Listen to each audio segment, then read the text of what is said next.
Hello, everybody, and welcome to this week's episode of Victory Never Sleeps. I am Witan Brandy Callahan, and I will be hosting for the Asatru the Matthew Flavel this evening. And we have with us Witan Svan Herul, our resident educator of the Gothi and a Gothi himself. Thank you, sir, for coming on tonight. Thank you for having me. So before we want to get started, I do just want to talk a little bit about a couple things before we get into our talk on Víðarr. We just had a very successful in the first showcase event at Njordshof, our national event, Charming of the Plow, this past weekend. I unfortunately was not able to make it, but I did get caught up on all the goings on there, and I was really sorry that I missed it. But we had really great things going on. Couple of the things I want to send out a congratulations to tonight to Mike Joyner of Njordshof and to Shane Duffy, one of our Baldershof folk builders. And notice I did not use the word apprentice folk builder. Shane and Mike both this weekend took the oaths, and we are very, very proud of them and all that they have accomplished. And we look forward to seeing all that they do in the future. So congratulations to Shane and to Mike. And also extra congratulations to Mike, who took his folk builder oath and then was right away called back up to receive one of our folk builder of the year award. So congratulations to Mike on that. Also, if you are watching tonight, you can catch us on all kinds of different platforms. You can get us on Odyssey, Entropy, Twitter, YouTube, VK. We've got links in the description down there. Go ahead and take a look at that. If you do want to ask us some questions and jump to the top of the line, every time Svan's on here, he gets a whole list of questions. So if you do want your question put up at the top, you can go ahead and go on Entropy and ask your question there if you'd like to give us a donation, and we will put you at the top of the list there. We will answer any of the questions that you do have, even if you don't do that. But if you do want it at the top of the playlist, go ahead and drop us a donation on Entropy. All right. So we did actually have one question that was already emailed to us this evening before the start. And it says, if you have time on tonight's VNS, can Gothi Svan talk about any Asatru origins or correlations you are aware of in regards to Fat Tuesday? Svan, do you have any kind of correlations with Fat Tuesday, and if there's any kind of Asatru origins in that? Fat Tuesday is just before Lent, correct? It's the it is now, from what I remember, it is a time in which the larders were released for, like, it was the last and little bit of everything that was in the larders was brought out for the celebration of spring. And as far as connections to Asatru, I mean, I honestly don't know. We clearly, like, if you look at some of the Asatru calendars, right now we're in Lenting month, or the idea that Lent is the time in which we're, absolutely at the lowest amount. And so, of course, Fat Tuesday would be in correlation to Lenting month, and the idea, again, of that final celebration, whatever didn't, get eaten, I guess, would be the purpose of it, or making a lot of the foods based off of that. But so far as I know, it was originally kind of a solemn day. I mean, it was an agricultural celebration, but it became more prominent with Christianity. That's really, off the top of my head, all I know. Now, if you give me, like, that's the thing, is I really kind of wish we had some pre-show questions, because then I could really kind of look into stuff. That's just right out of the brain. Beyond that, the connections to it, I'm not 100% sure. And I would be very interested to look in its connections to Tuesday in and of itself, obviously being Tyr's Day or connection to Tiu, if there's any correlation there. But again, if we're talking about the Gregorian calendar's use has been varied throughout, European history. So it could have just simply been the day chosen. I don't want to say because I don't know fully. That irks me.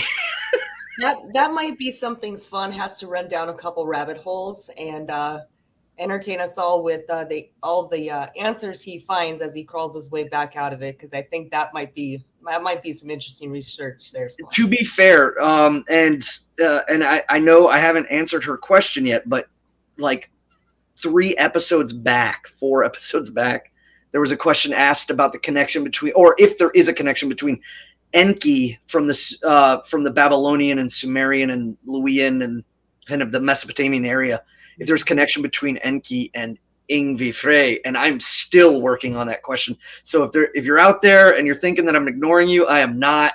This is how I'm sorry, I'm in my nose is in it, but I'm trying to find the answer, and I can't say unless I really am in the belief that this is the correct answer. Right. Human Manipulation Nation asks, could you give us a few examples of how you live your practice daily? Svan, you want to take that one first, and I will follow up. Yeah, and actually, I'll loop this into, obviously, we're talking about the Holy Lord Víðarr. So one of the things that I have always taken into my belief and devotion to Víðarr is correct action.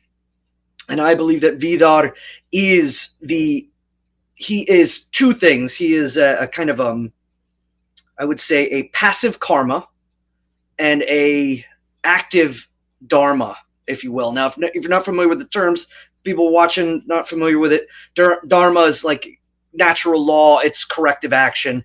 It's foundations of moral cosmic order and moral natural law, as we would, we talk about with the Asa and the Vana, or the Aesir and the Vanir. And Víðarr really represents this, whereas Váli is I would say, an active dharma, and active and immediate dharma, and a passive kind of karma.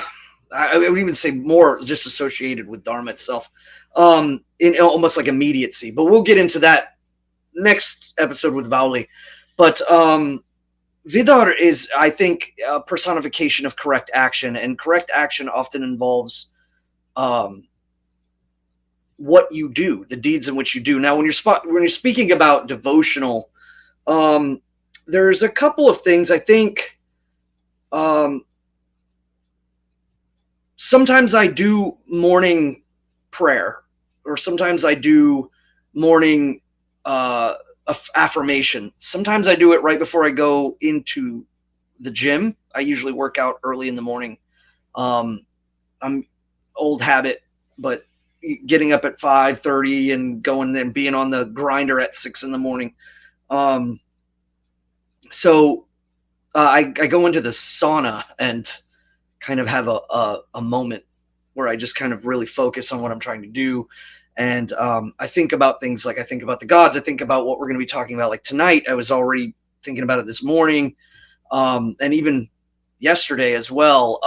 So there starts with kind of a impromptu, non-formulaic affirmations towards the gods. And it's not all the time, because I'd be lying if I said I did this every morning. I wish I did, or I would say that the idea is the desire is to continue to be better. I don't all the time, but I do have that moment in the sauna where I can really kind of focus and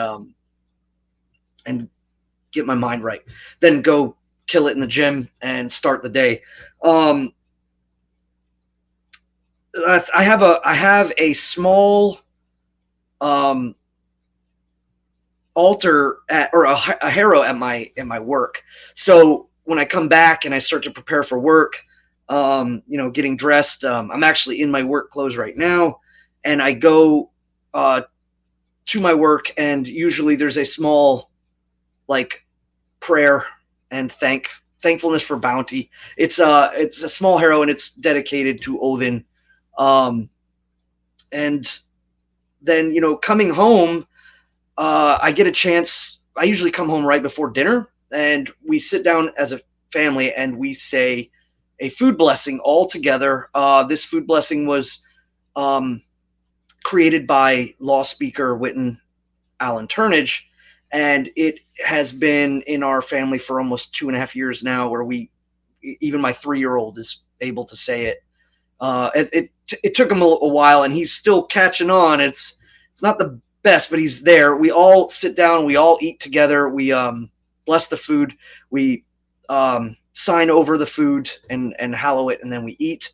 And then, depending on the holy tide or in desire, like recently a friend of mine was ill, and so making prayer to, like, say, the Ausinya air, and hoping, praying and asking just for healing or help or knowledge, or at least the way through it, through the hardship, might be something that I do. And then holy tides, of course, is going down to the Hof and conducting bloat there. But that's pretty much the way it kind of rolls. It can come at night, and I usually work in the first half of the week, so Sundays and Thursdays, Fridays, those are the days I usually kind of hold bloat at home for myself, because my schedule is pretty tight. We homeschool the children in the morning, then I go to work, I come home, we eat dinner, and then usually sometimes there's a call. So it's very, very, very tight schedule. So to make time for faith is really in the morning, and like Thursday through Sunday, I'm might be holding a bloat at home for myself in prayer. Do I wish I could do more? Yeah, but that's the truth. What is the meal blessing, Svan? Could you give that to us? Yes. It's we bless this food to might and main our bodies need to fill, to keep us hearty, whole and hale, so we may work our will. Ancestors guide us, walk beside us, help us in our needs, keep us on the path that's true, because we are our deeds. Hail the gods. And then usually we at my house, and this is I don't think across the board for everyone, but my children, we or sometimes I'll do it for the whole table, but we do the sign of the fifot over the table, or over the food, and just ask the ancestors and the gods to keep us in the right, keep us in the moving forward, and we thank them for the next meal, because again, it's never guaranteed, and it's not without work. Right. So my daily practice is pretty regimented. So if anybody who knows me well knows that I'm very, very structured in everything that I do. So I have time carved out in my morning for specific daily practice. If I don't do it, I don't usually have the best days, for a couple reasons. One, because I'm out of my schedule, for one, and that bothers me. But I also feel like if I don't do it, and this is just for me, not necessarily for everybody, but I feel like I haven't done what I promised I would do to my ancestors, particularly.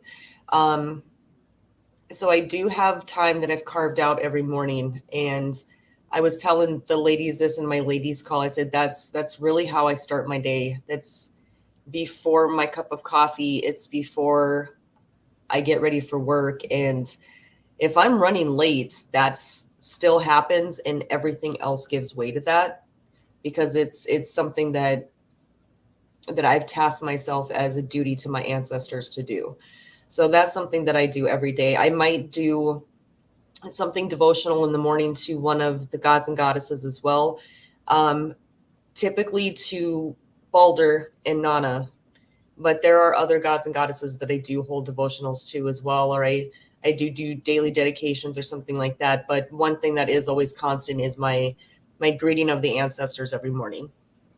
So that's one thing that if I don't get anything else done, that is always done. Other than that, I like to participate in forms of active meditation. And when I say active meditation, you may not think that scrubbing your floors is active meditation, but when you do so with intention, when you're galdering, when you're singing, I like to sing with a lot of things I do, even though I have a terrible voice and I probably shouldn't, and it's not appreciated by anyone other than myself and the gods.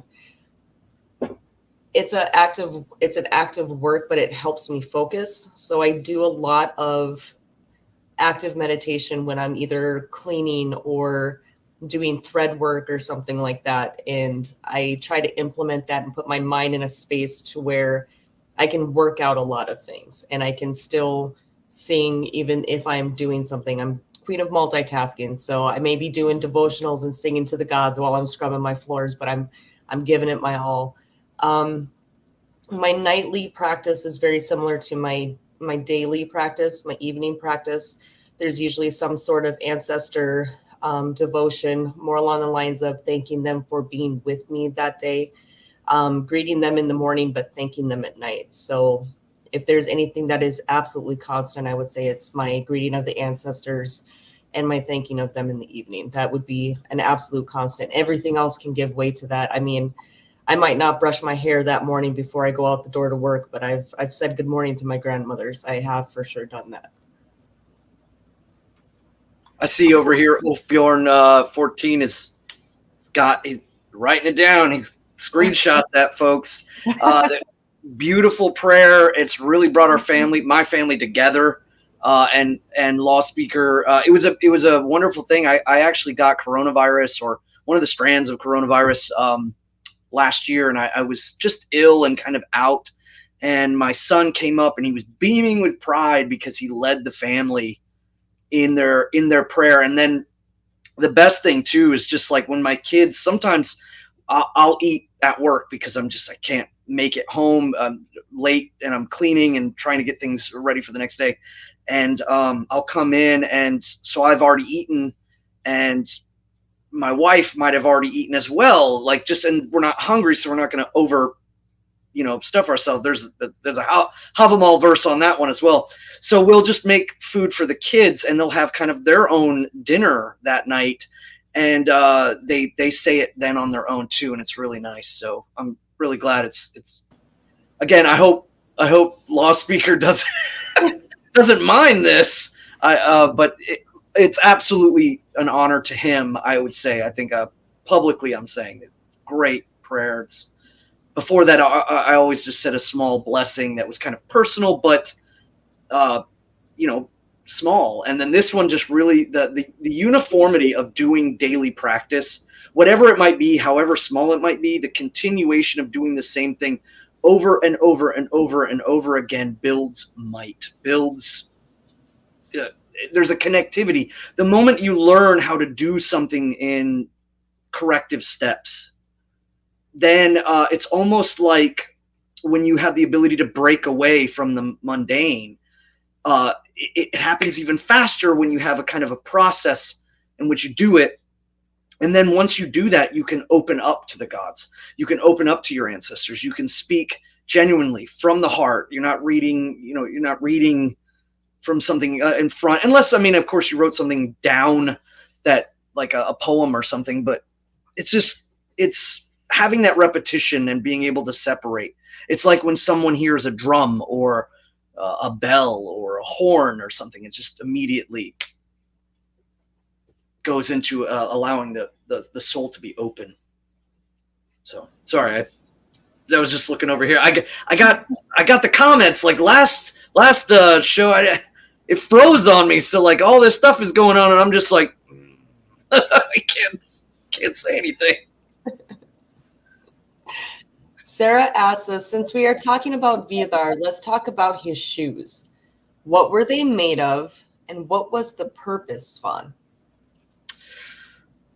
Okay, so on the basis of just like right out the bat, I think this is a cultural reference at the time of the Nords in relation to shoe repair and creating shoes.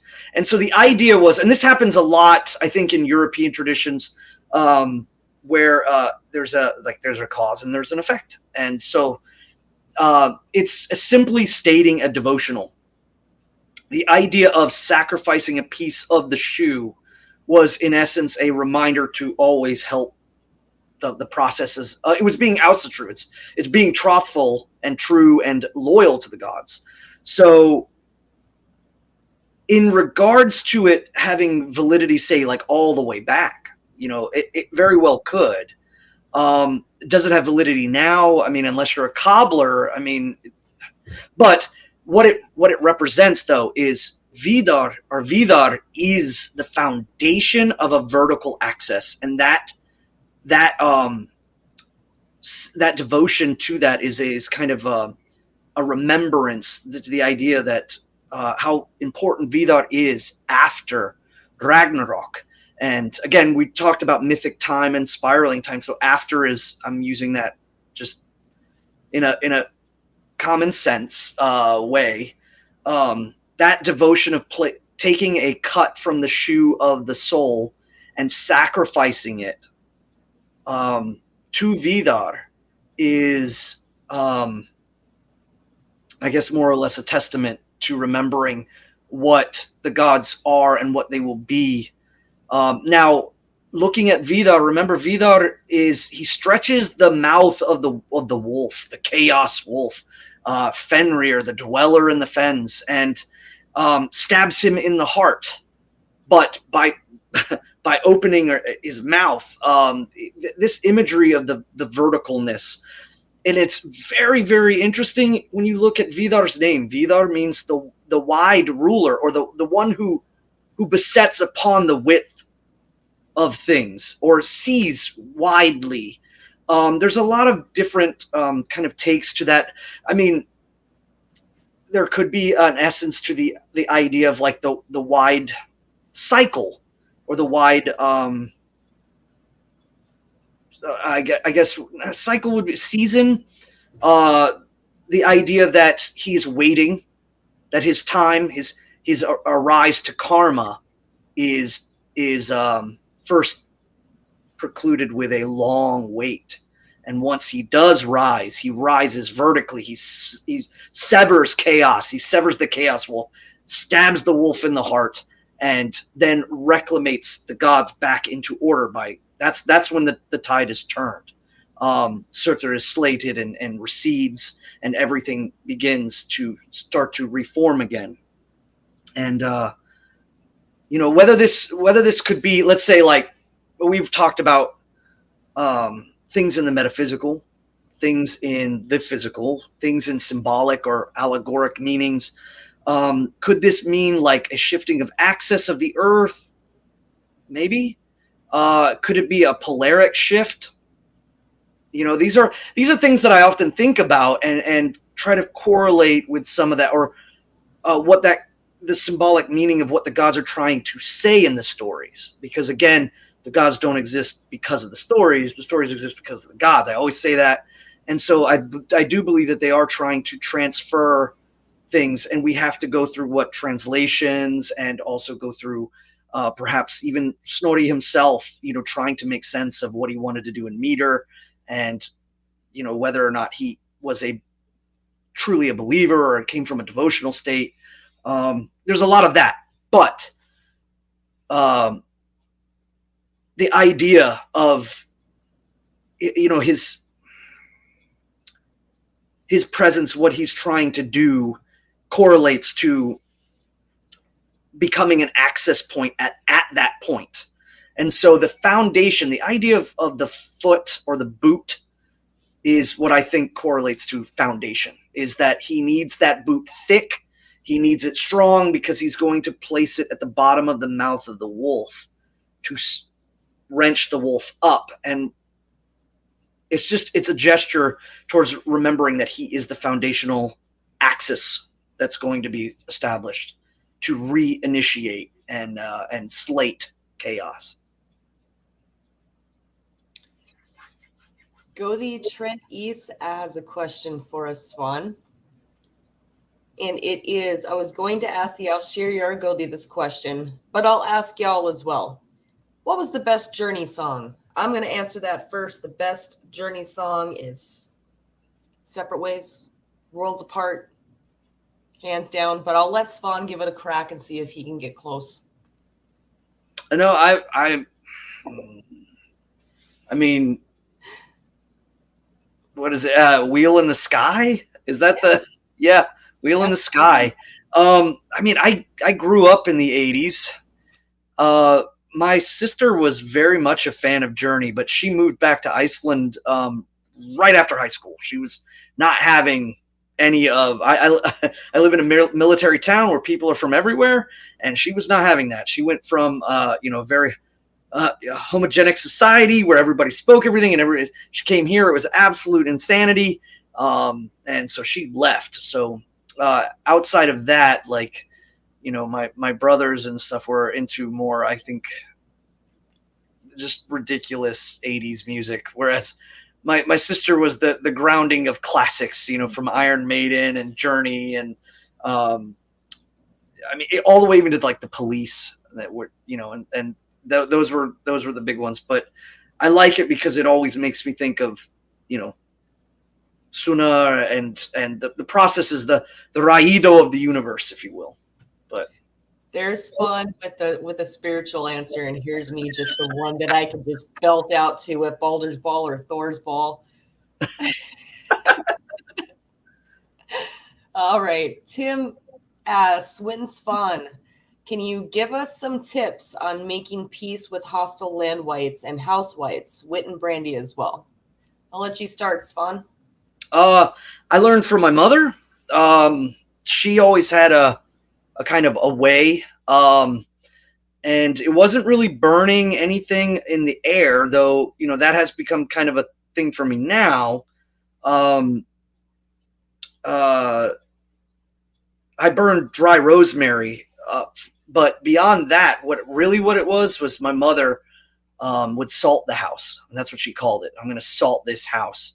And I asked her when I was little, like, why? And she said, because impure spirits can't walk on pure earth. And the idea that salt was the purest form of the earth. So she would salt, and she would salt everywhere. She would salt under the couch. She would salt into every corner of the closet. And she would just salt anywhere and everywhere. And sometimes she would make lines of salt at the door. So salt was a big one, but she also made sure she never salted the yard or anything like that, but she would salt near the house on the foundation if it was particularly bad. Or actually, when I lived in a townhouse, so we couldn't really do that. I grew up in a very bad neighborhood. When I moved to America, I was living in a military kind of row housing they tore it down. It was absolutely wretched. And it got no better during and slightly after the Carter administration. So, wow, that was a long time ago. So they, I was 6. Ugh. So like my mother couldn't do that. But then when we finally moved, when I was a little bit older, it was about 8 or 9, we moved to a house that had a yard around it. And, I remember her salting outside, and that's the only time I ever saw her do that. But inside the house, most certainly. Other things too that she would do is hang a nail from the bedpost. That an iron nail. There was only one incident where that was kind of a thing. I remember this really clearly. I woke up in the middle of the night. I was very young, and the blanket, again, I don't know if I was lucid dreaming. I've tried to logically explain this away as an adult, but I'll just say it as a kid. The blanket was moving, down my face. The room was extremely cold. I woke up and I was extremely frightened. And I thought it was my brother Ragnar, but Ragnar. So I started yelling out to and we used to call him Rocky. So I was like, Rocky, stop, stop. And yeah, I thought he was pulling and like just kind of, preying on his little brother. And I figured if I yelled loud enough, my mother would hear it and really come in and like wreck house. So I'm yelling, I'm screaming for him to stop. It doesn't stop. And by the time it gets to my chest, I'm like, nope, that's it. I jump up in the bed. I jump across the span of the room and I open the door. And to my recollection, I didn't close it, but the door closed.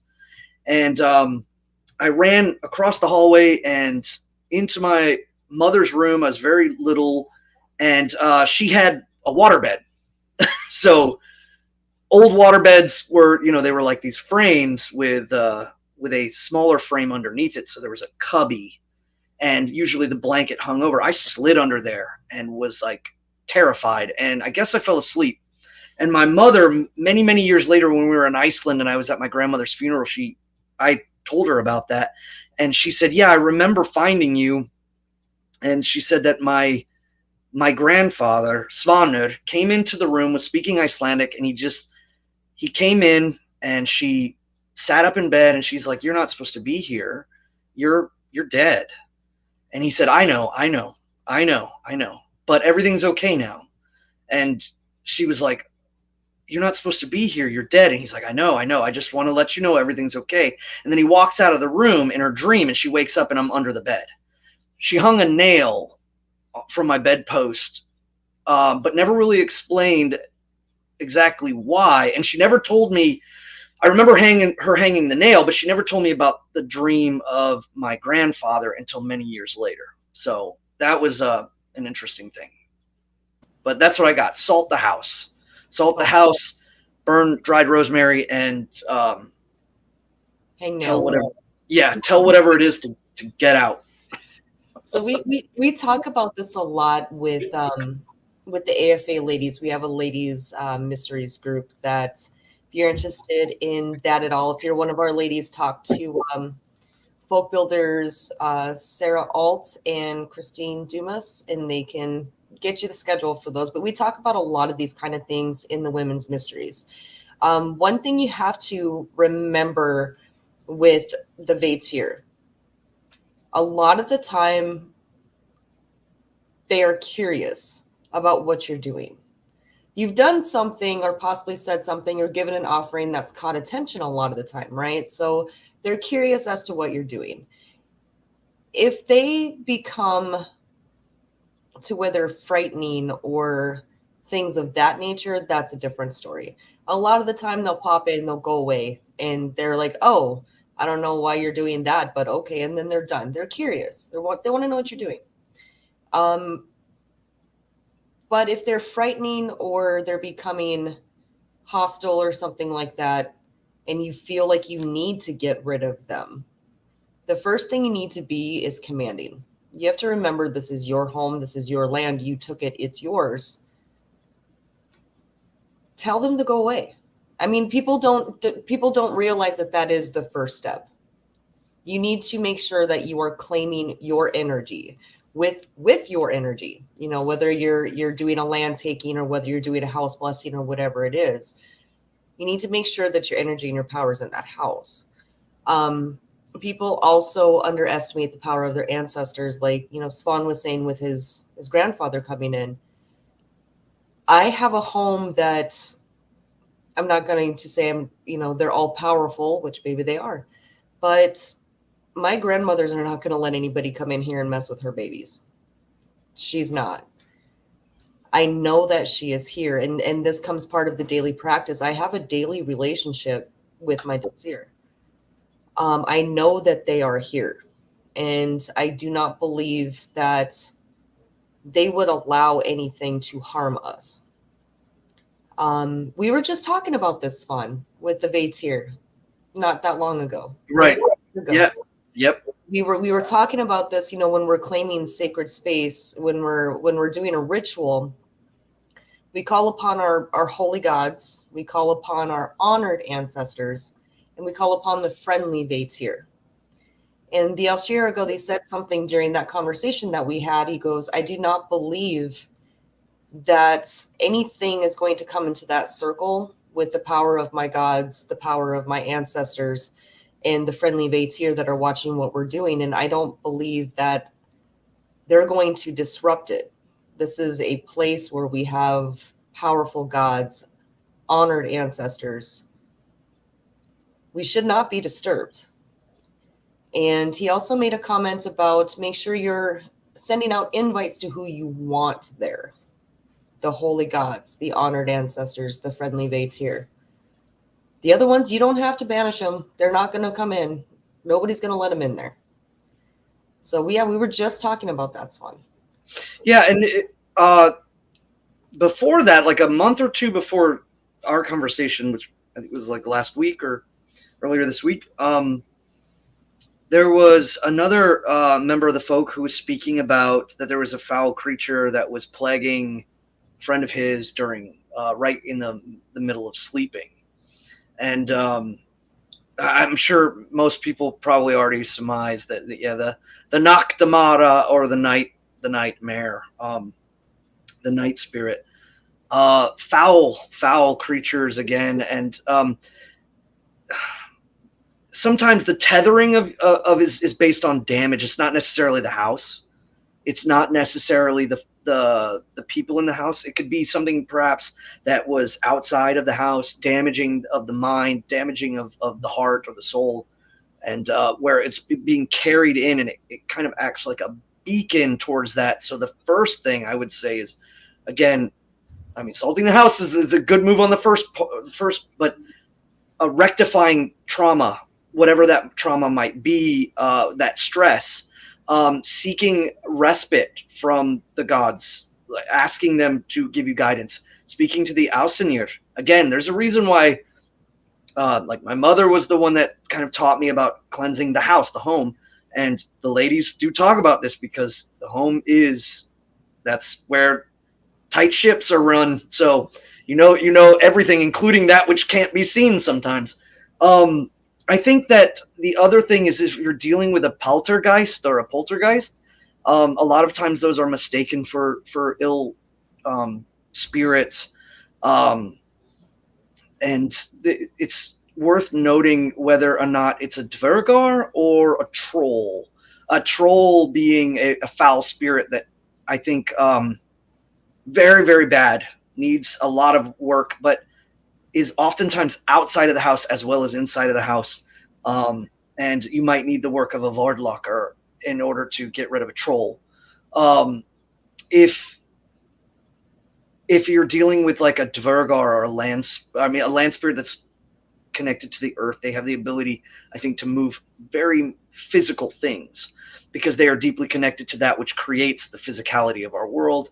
And so sometimes dealing with that again is, I've never had that situation, but I would think to like sacred smoke as opposed to salt might be of the better move for that. And of course, to hallowing or gaining hallowed mead from a Hoff, from a Giria, from a Godi, or beseeching the gods to hallow mead for yourself so that you can, make the space sacred, or any means of, I guess, fiscal fluid, whether it's mead. It could be, of course, too, is so bad. I could see perhaps holding a bloat, like a blooding, as a possibility, but generally, those are very rare situations and dire circumstances.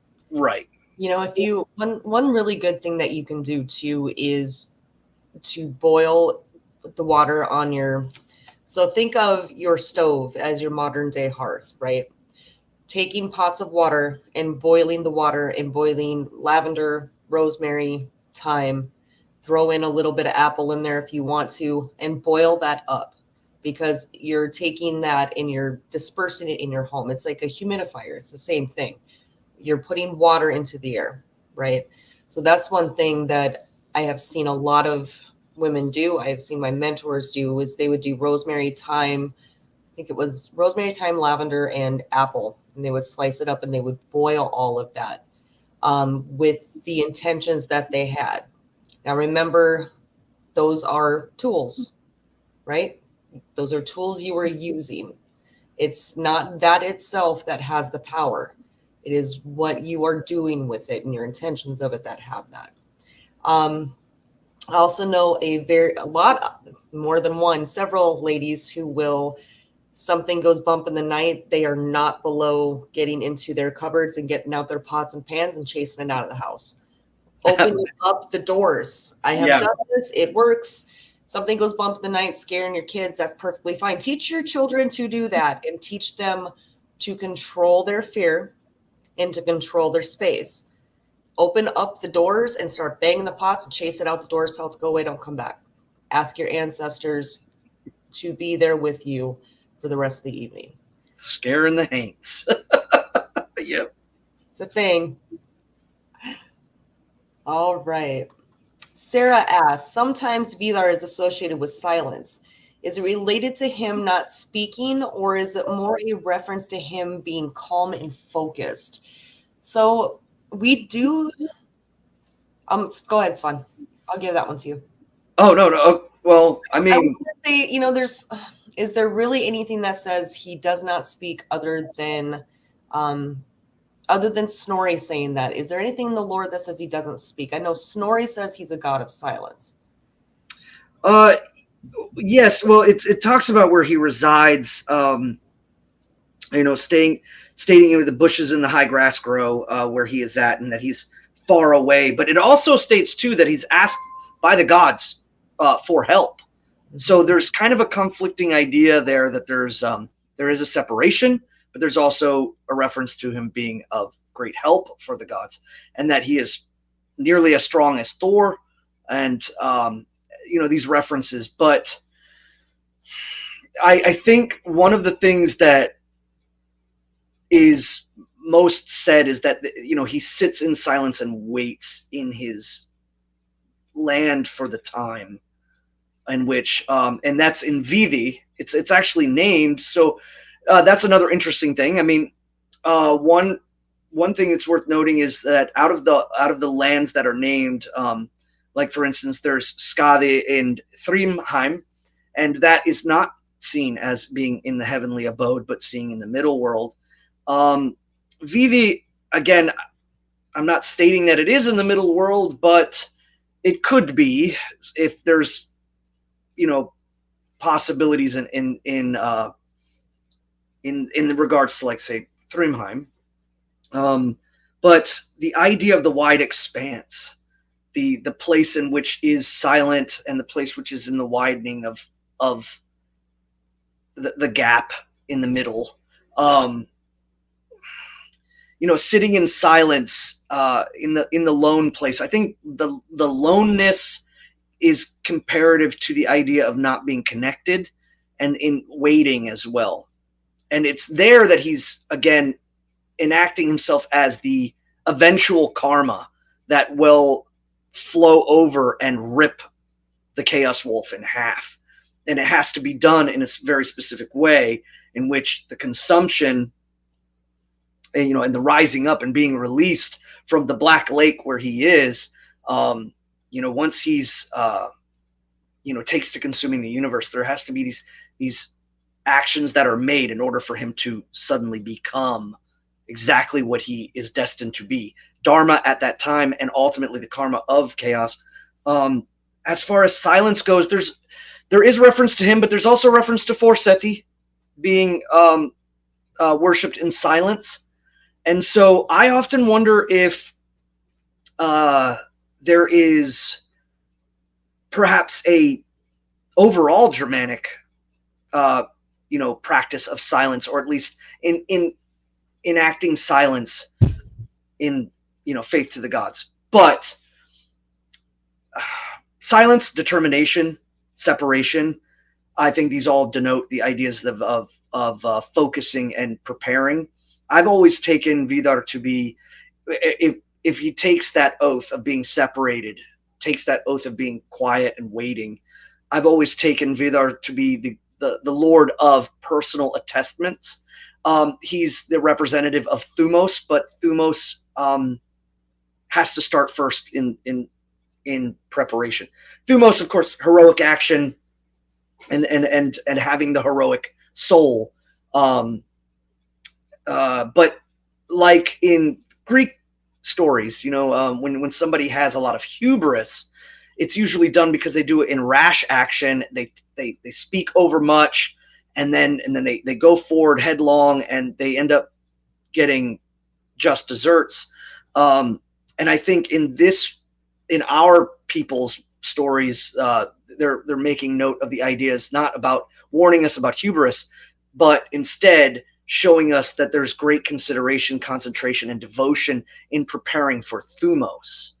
And that, I think, is a unique thing between, I think, our people, like our cousins to the south, and us to the north, is in that recollection of Víðarr is quietly preparing his soul for the moment to strike, as opposed to,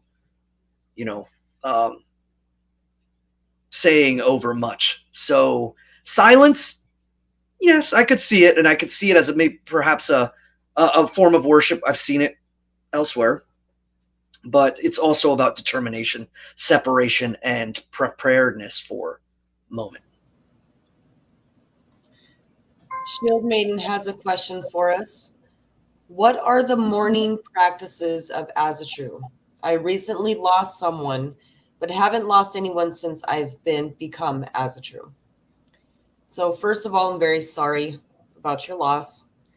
One thing I always talk to people when we're talking about loss of loved ones is there are so many ways that you can keep that memory alive, and remember that part of our immortality lies in the fact that our name will still be spoken on the lips of our ancestors and our friends even when we're gone. So that is going to be part of that mourning process, is speaking their name, telling their stories, and making sure that that person is never forgotten. There are rites that we do for rites of passage. We do have a funeral rite of passage on that. The AFA does have an official funeral service for those who pass away. And if you are interested in that, or just curious about that, get a hold of any of our Godar, and you can find that on our runestone.org website under Contact Us, and you can get a hold of the Godar, and they can kind of talk you through what that looks like, just in case you were curious on like an Asatru funeral. One of the hardest things with grief is understanding that it's, first of all, okay to hurt, and it's okay to feel that loss. A lot of times people will get caught up in what they have to do next and what step to take next. And I shouldn't be sad because it's been a year already. It's okay to be sad. That grief is going to come in waves. It's going to ebb and flow like a low tide and a high tide. And a big part of that is riding the tides appropriately. When the waves are coming crashing in, part of that mourning process is going to be reaching out to that person. When you feel like it's overwhelming and that you need to speak to them, speak to them. Do a bloat for them.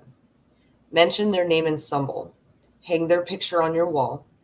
Include them in your ancestor dedications and devotionals.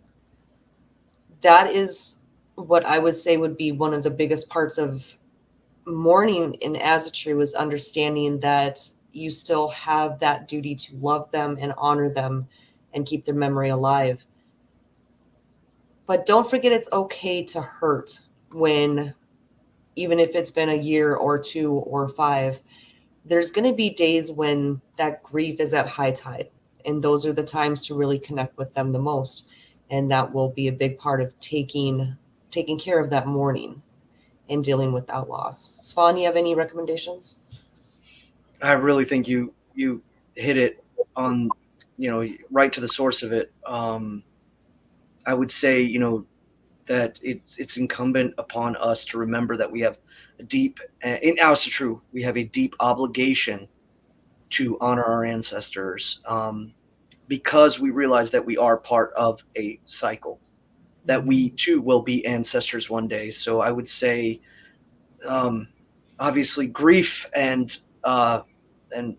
mourning can be met in many different ways. I think that when we talk about going into silence and preparedness of it, there's a torrent of emotions that can come out in that moment of silence, and I think it's important to collect oneself. I'm not saying don't experience it, but what I am saying is that there's going to be a moment in which others are going to be looking at you, because we are a community. Asatru is a community. AFA is a community.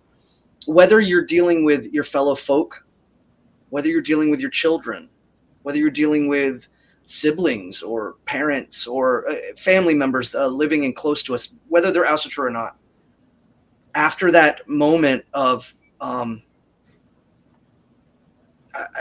would say, coming to grips with the loss of the mortalness of someone close to you, and experiencing all of that, that it is an obligation for us to then step out of that and be strong for others. It's our obligation to help continue on the memory of them, to show your kids, to tell your kids about them, to honor them during Yule, during Ancestors Night, to honor them throughout your daily practices or weekly practices, and to speak fondly of them, to tell stories of them, and encourage others to speak about them, find out about them, things that you may have not known. And again, we spoke about honored dead. I know that the idea is that we have to understand too that people, as we learn about them, even after, there's a tendency in the rawness of emotion to find things out that may, bring us right back into that torrent and maelstrom of emotions. It's a time to understand that they see things differently now. It's a time to understand that they are not completely severed or gone. And just like we will not be completely severed or gone. And so it's okay to even try to make peace. To maybe if the folk or somebody that's passed away was good, but maybe there was something personal between you and that person. I think it's important that you hold a horn and give honor to them in the sense that you are airing thoughts, ideas, grievances, things like that, and that you ask not just to air them, but you ask to heal them, to in hopes that now that they are in a different way, now that they've passed through the veil, that they see things differently, and that they help you build peace between that time that they shared with you here in the middle. I think that's important. But other than, that is, you've hit it right on the head. All right. We have Vilvenir asks, can you explain the underlying meaning of Víðarr being the spatial god? And does it correlate with him surviving Ragnarok? I know you've touched on that already, but is there anything else you want to add with that, Svan? Yes. Being the spatial god, yes. The correlation between Víðarr and expanse is clear in the name of the domain or the hall or the home in which he lives. It is remarked as being a wide open space filled with grass and shrubs. So it kind of lends this idea that it's not trod very often. So it is seen as almost like the spaces in between. Yes, absolutely seen as a horizontal spread that at the proper moment condenses immediately into a vertical accessing, a support structure of the middle world and heaven, in which again, chaos is usurped, and the strut between things is established. Yes, I mean, spatial, yeah, in the name, Víðarr, wide, the wideness. But again, I think it's about motion. And when we see motion, we see this spreading out and this constant spreading out. And then all of a sudden, there's this moment where everything starts to recede back in, condense up, and vertically rip chaos apart. So there, yes, spatial and spatial by movement. Thank you, sir. Wolfshirt McNewt asks, is anyone here familiar with the prophetic writings of Wolf Ingesunu as they relate to Víðarr? I am not. Svan, are you familiar with that at all? No. I am not. The prophetic writings of Wolf Ingesunu. Wolfshirt, I would love for you to expound on that. Yeah, no, I am not. That's an interesting question. We get, man, we're getting the interesting ones. Now I'm like, Now we're gonna have to and form an opinion. I gotta go hunt it down. Yeah. All right. Antonia Rodriguez asks, since Víðarr is associated with vengeance, can you explain about Víðarr killing Fenrir for Odin's death? Well, remember too, vengeance. I know that a lot of folks are, when they look out into, say, like just the internet, the word vengeance comes up specifically with Víðarr, but Víðarr and Váli take a unique formulation of vengeance. One is long and timed. The other is immediate and pinpointed extremely fast within the strains of time. Within Weird or within Orlog, it's like the difference between, say, again, karmic action slowly building up to the moment where it needs to be corrective dharma, and then there's corrective dharma that's immediate and just strikes straight into it. This is the correspondence between the two. So I've always taken the vengeance aspect is about understanding correlative buildup of the doom that is to come. It is known that the gods know of their doom. It is spoken that they do know it. So the idea is that everything has to be done correctly in time, and that vengeance is corrective, but only after a great expanse of preparation.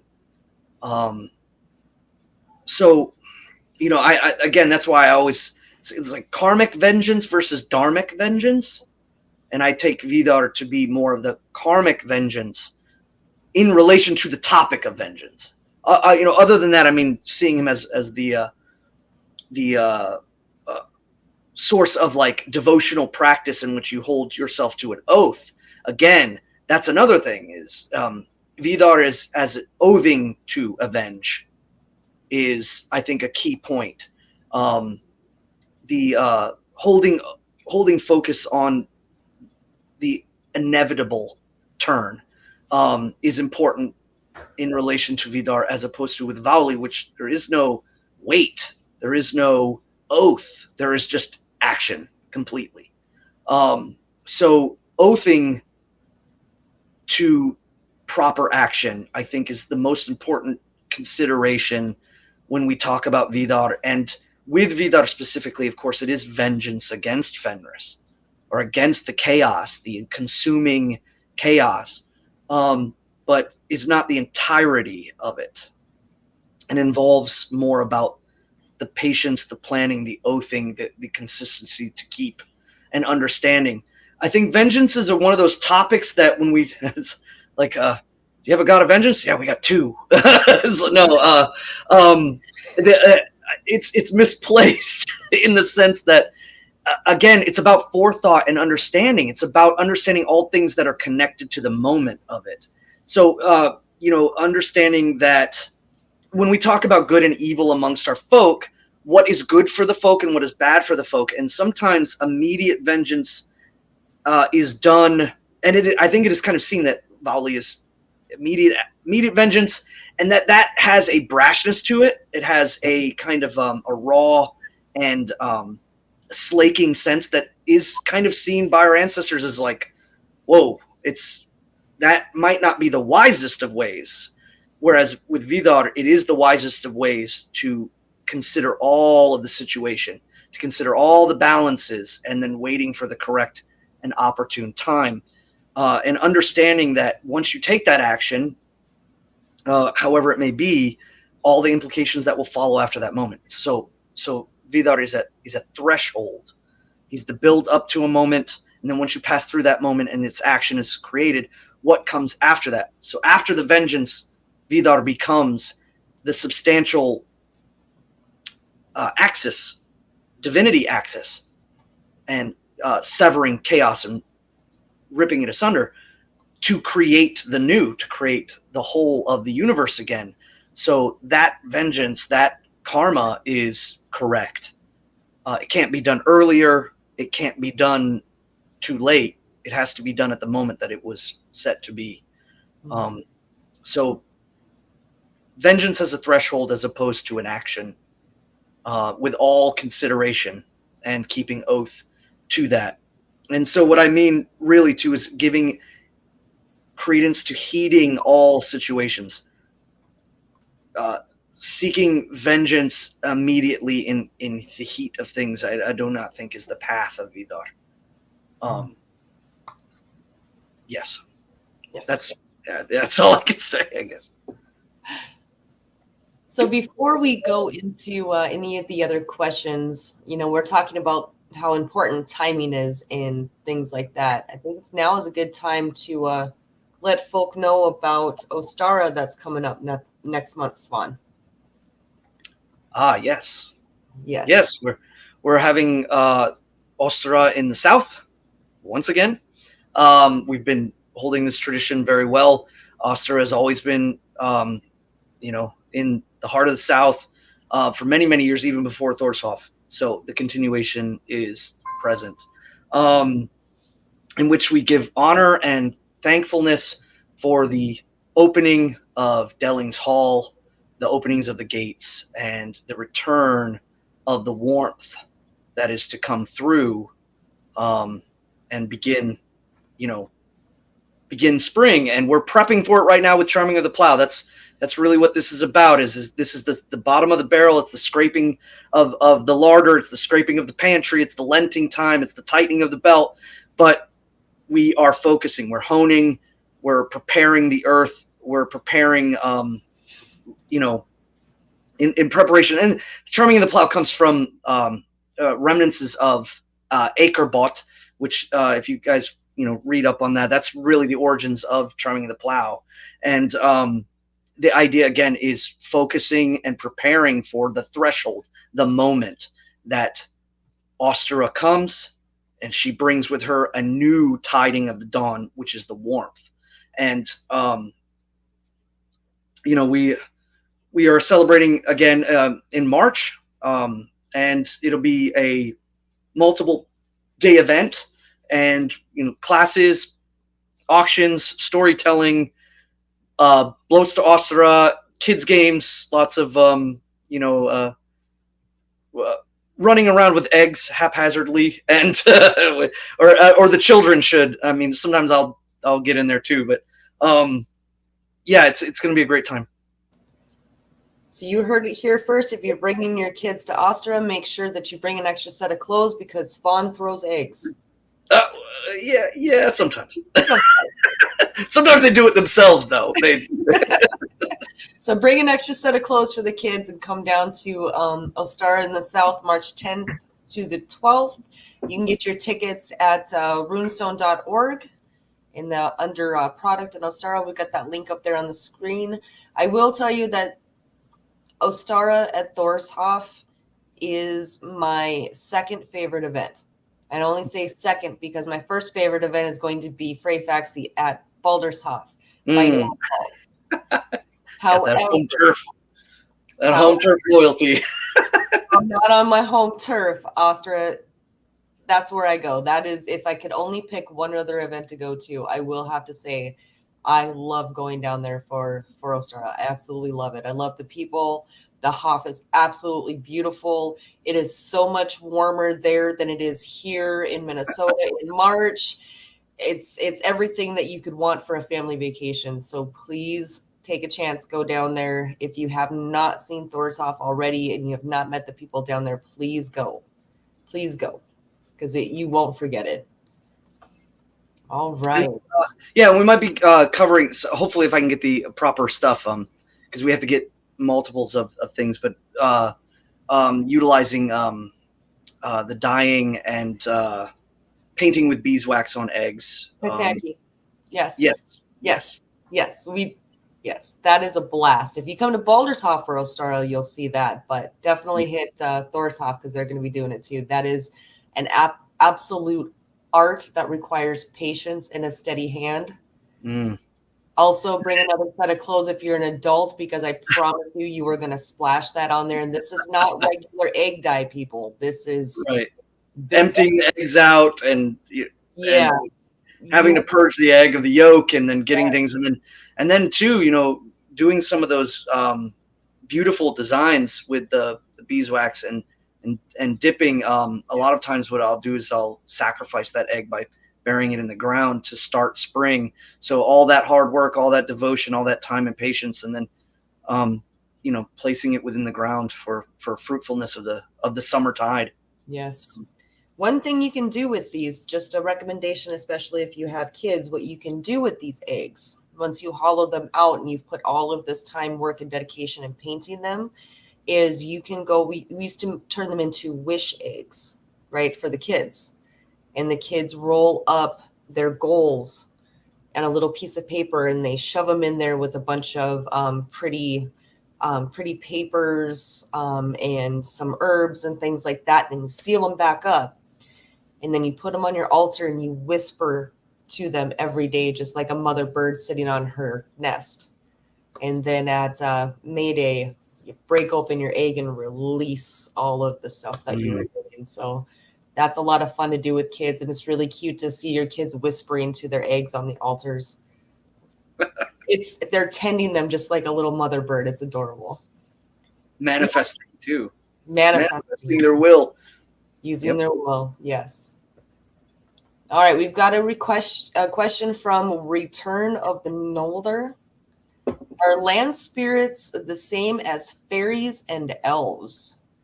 Fairies and elves are going to be Vatir. I'm going to let Svan take the elves part of that one, but land spirits and things like that. So a Vatir is going to be a spirit of some sort, whether that is your house Vatir, whether that is just spirits that are wandering around. I would say yes. Fawn, what do you got? Yeah, I would say when we talk about when we consider like our Gaulish cousins, Celtic, if you will. Again, Greek word.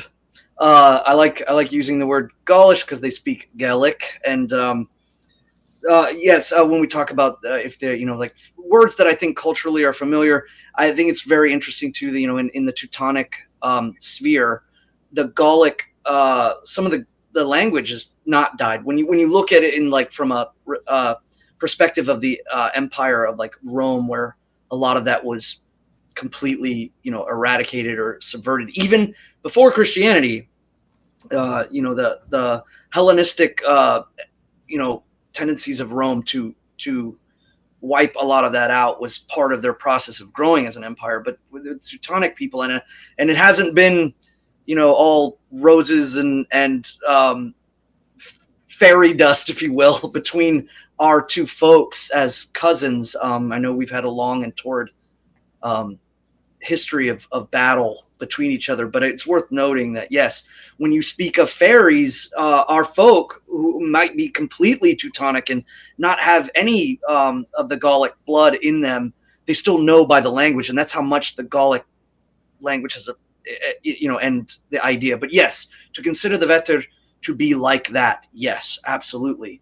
When we talk about the Alvar, though, we get into understanding that Alvar is kind of a spirit, but that spirit is connected to perhaps even more of a primordial or an older sense, whether it's the Alvar of the sky and the light, and sometimes we see them as guiding spirits.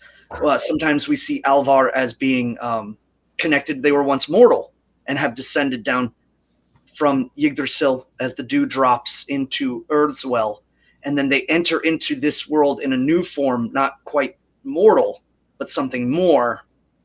So we see the Alvar there, whether it's the light elves or the dark being connected to the mortal.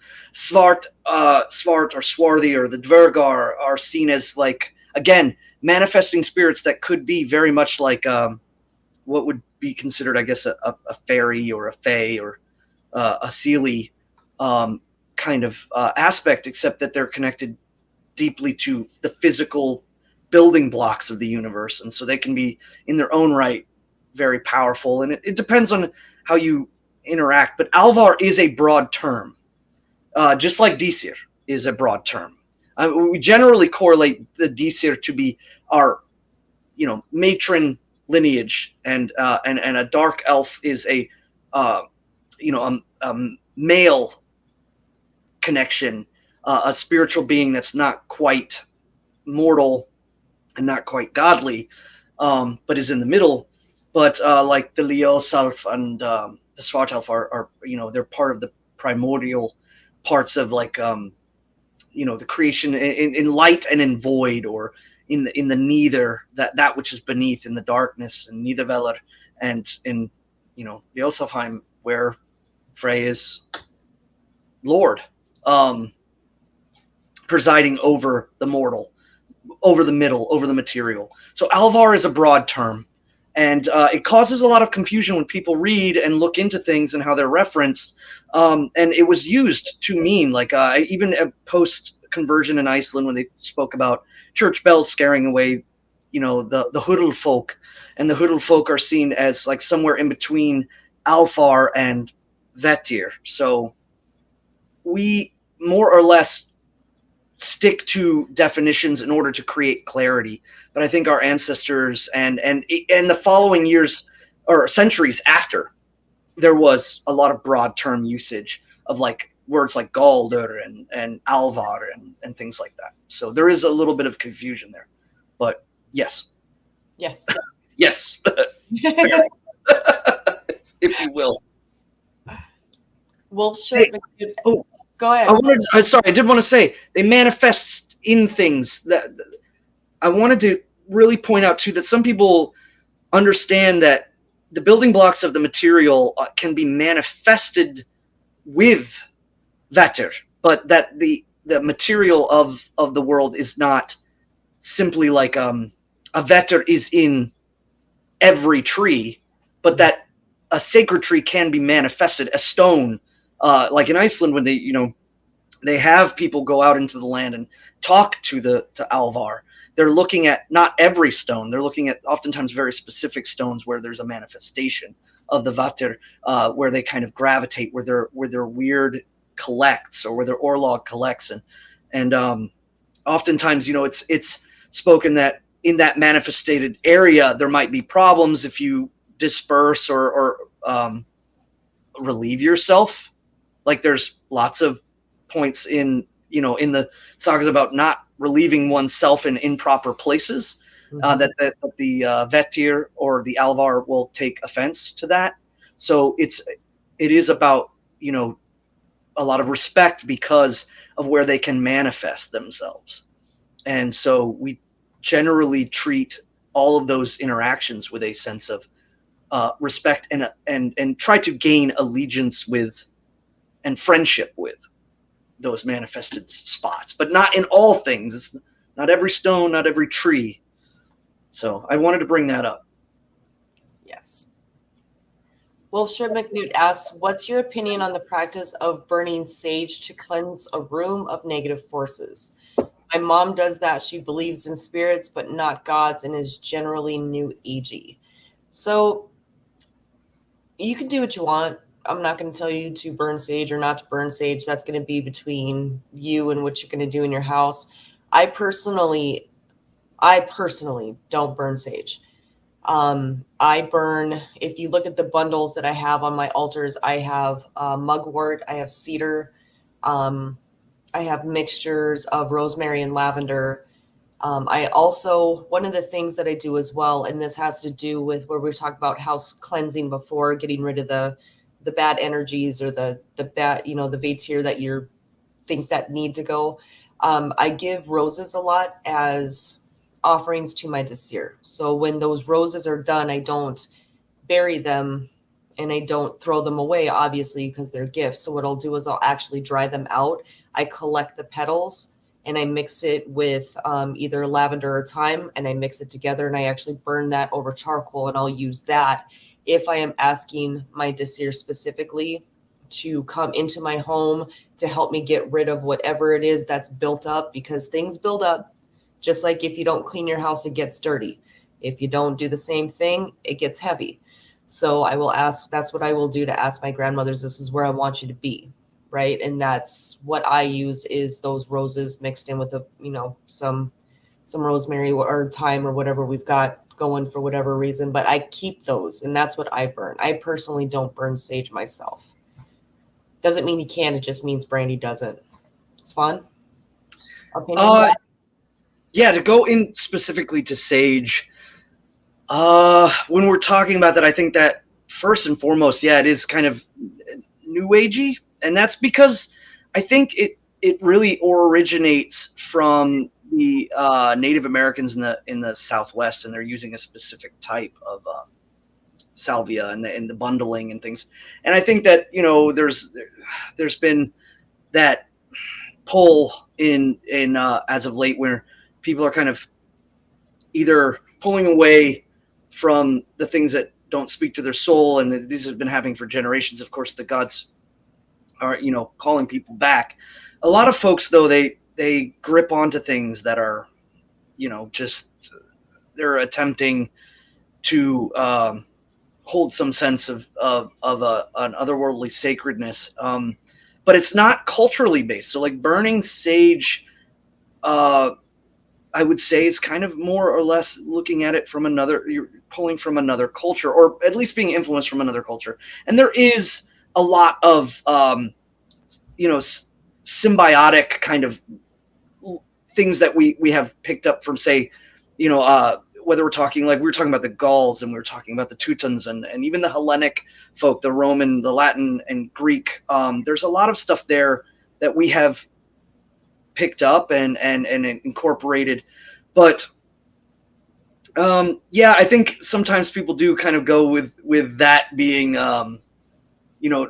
new agey, and that is, I guess that's the best term that we can really encounter. But the burning of wort or burning of herb in order to make sacred, that is not, that is something as much of a part of us as it is a part of most every type of people in the world. So seeking, like Witan Callahan said, just about if the roses have portents, the idea of drying them, the idea of burning them on coals, burning them on a sacred fire, or a sacred even a sacred box that is built for holding coals, whether the coals are from the Yule log, or they're from the sacred fire that's burnt during Hexanacht, or whether or not they're just like a charcoal resole. But me personally, like I often do rosemary, dried rosemary, and also to hazel bark, in particular for protection, as hazel is associated to boundaries, creating boundaried spaces amongst our folk. So it's not necessarily a sage specific. I think you can really start to broaden your your usage. Some people have been using on recently mountain laurel, or bay leaf, as it's known. has been kind of popular. A lot of people were using that too. I occasionally have, because seeking a gift of dry herb that I have. Bay leaf is one that's readily available in my kitchen and in my house, but is by no means the only thing. You can get pretty creative with it based on certain things. And again, herb craft and wort craft and things of that nature are often seek the women folk out, ask them about their knowledge of these things, or find wise women that know these things that can be good. As far as using things that might be correlated more towards Native American stuff, or like as in sage, it's still worth noting that there is a sage that is in Europe. There is a sage that is in it's often referred to as Russian sage. It's commonly grown as a horticultural plant. So yeah, I mean, if that's what you got and that's what you're trying to do, that's what you got. But by no means are you confined to it. Right. Sage is not just because you can buy sage in any metaphysical store and that's generally what you use does not mean it's your only option. There's many, many, many more. Jamie asks, I have a question, and I know we've touched on this already, Svan, a little bit, just to see if you have anything to add on that. I have a question. What was the meaning for Víðarr to be frugal in words? Do you have anything else to add from what you were talking about earlier? Yeah, again, and this is really interesting because we've already covered a question about mourning, and when you look at some of the sagas, like when Egil, Skallagrimsson's son, passes, he goes into a drought of words, and for a poet to go into a drought of words is strong. He goes into a deep silence, and in preparation for the poem that is recited. But it's I think, again, sparing in words is more or less showing a preparation for moment, preparation for an activity or a threshold or an indication of what could be the end of a devotional moment. So one of the bases of heroic action is the preparedness of it, and what those parameters might mean culturally to our ancestors in the time. Silence, I think, was culturally understood. I think is still understood. Is when someone goes quiet, things, it's serious. And so, yes, sparing of words, I think, is about dedication to the timing of correct and heroic action. We had a question in regards to a comment about Sigerheim in the chat, and it was, would people resent us for seeking our own Israel? Do we actually need it at this point in human history? So not quite sure exactly what the question is, but if you're talking about, do we actually need a Sigerheim at this point in our human history? Absolutely. We need a community of our folk that can worship together, that can live together, that can implement that super important daily practice together that we were talking about earlier in the podcast. But one thing that we also need is a community for our elderly, a community for our disabled, a community for people to come when they have hard times. We absolutely need a place like that for our folk, for the members of the Asatru Folk Assembly, that something happens and they need help. Where do you go? You get older, as we all are, and you don't have any family left. Who's going to help you? If you come across an accident and you're disabled, who's going to be there? The folk are going to be the ones that are going to be there. So do I think we need that in this point in human history? Yes. And I think that there are, places like this all over the country. Not necessarily a Sigerheim, but there's communities of people all over the place that are taking care of each other, that are taking care of each other's children, that are taking care of each other's elderly, disabled, downtrodden, needing help. There's communities like that all over the place. And do we need one of those? Yes, I do believe we do. Svan, what do you think? Well, I think kind of in context of the question, first and foremost, our Holy Land is Europe, is that source from which I think the culmination of layers of the folk kind of moving westward into Europe has created Europe to be our holiest of lands. But at the same time, it's understood that when we take up, uh, into moving into a place, we don't move into a place seeking to create a new holy land, if you will. But instead, we take up and build that which is sacred to us as well. We have the ability to do that. It's not a, we transience is part of the process, but it's not the end of it all. It's not what we seek to be. We don't seek to remain transient. And so I think that in context of the question is we're not separating ourselves from society. We're not separating ourselves from our land, this land, the land that our forefathers built, but instead looking at it as more of a spiritual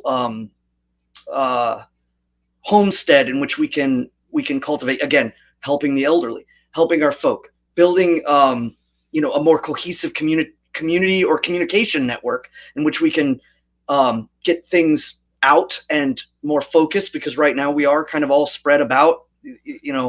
America is the Amérique. It is the giant kingdom. It is the Immer Reich, if you will. It is one of our downfalls is that there's so much space between us. I think a lot of times that we have to work through a lot of communication problems and things like that. But it's also about taking up a steading, making a place holy on our own. We do that with every Hof, but there's something more that we're doing with Sigerheim as a community. But we're not seeking to separate. We're not seeking to isolate. We're not seeking to create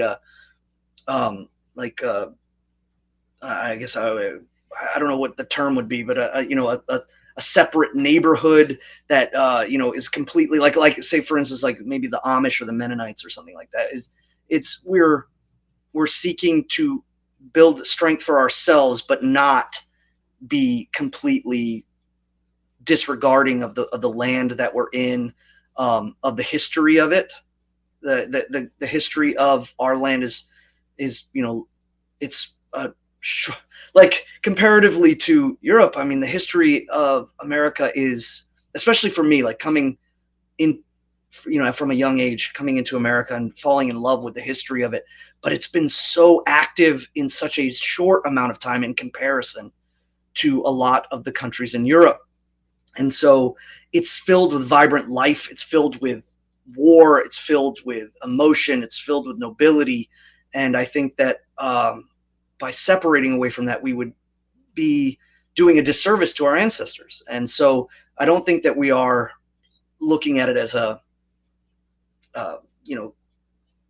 creating, I guess, like a new holy land, if you will. But in essence, doing as our ancestors have always done, is taking up stead and holding sacredness of the land beneath our feet, and utilizing that to build strength and network for our gods, and building the glory of our gods up in faith, and making a beacon for people to come home to. A spiritual beacon, if you will, not necessarily like a land beacon. So that would be cool if we had a land beacon, though.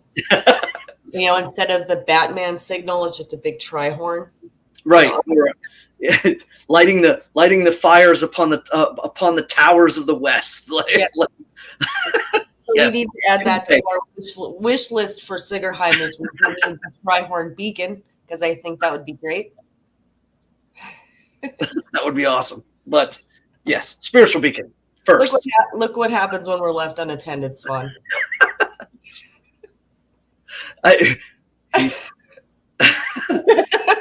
Careful, he could be watching. No. Yeah, last time we were left unattended in a call. All right. Chris Jones asks, good evening. I'm a trad European and I'm exploring the Oera Linda book by William R. Sandbach. Do you have an opinion on this book? The Oera Linda. I'm going to have to defer to Svan on this one. I do not have an opinion No, on this is the second time we're getting hit with references to, to books. Let me see something real quick. If you would permit me, I would see. Now, some of the stuff that I've come across too is like knowing origins of complete names, like seeing essays or snippets. Okay, so we're talking about the manuscript that surfaced in the Netherlands in the 13th century. Let's see here. Yes, in the 1867, a manuscript that surfaced in the Netherlands. Now I'm familiar with this. Interestingly enough, because we were recently talking about the laws of the Frisians, in specifics to Forseti, we were recently discussing this. Except with the 13th century, I'm not 100% sure to what degree Frisian law might be placed in this. But coming from that area, I'm not surprised. But I'm not completely familiar with it, so I am putting a pin on that one and definitely holding true with it and searching more about it. Found another rabbit hole for Svan. Yes. Yeah. Wilford McNewt asks, I actually had a question in mind earlier about objects. Can any object imbued with a purpose, for a lack of a better words, grow a soul if nurtured by that person or some kind of proto-soul? No. So not every tree has a soul. Not every blade of grass has a soul. Trees themselves don't have those. They don't grow those. They can be inhabited by a Víðarr. They can be taken over. They can house many of them. They can house one of them. But can you put a proto soul or grow a soul of some sort or nurture that? I don't know. No, you can't nurture a soul into a stone or a tree. That can only happen if you're going to have some sort of Víðarr that would claim that as a space. Svan?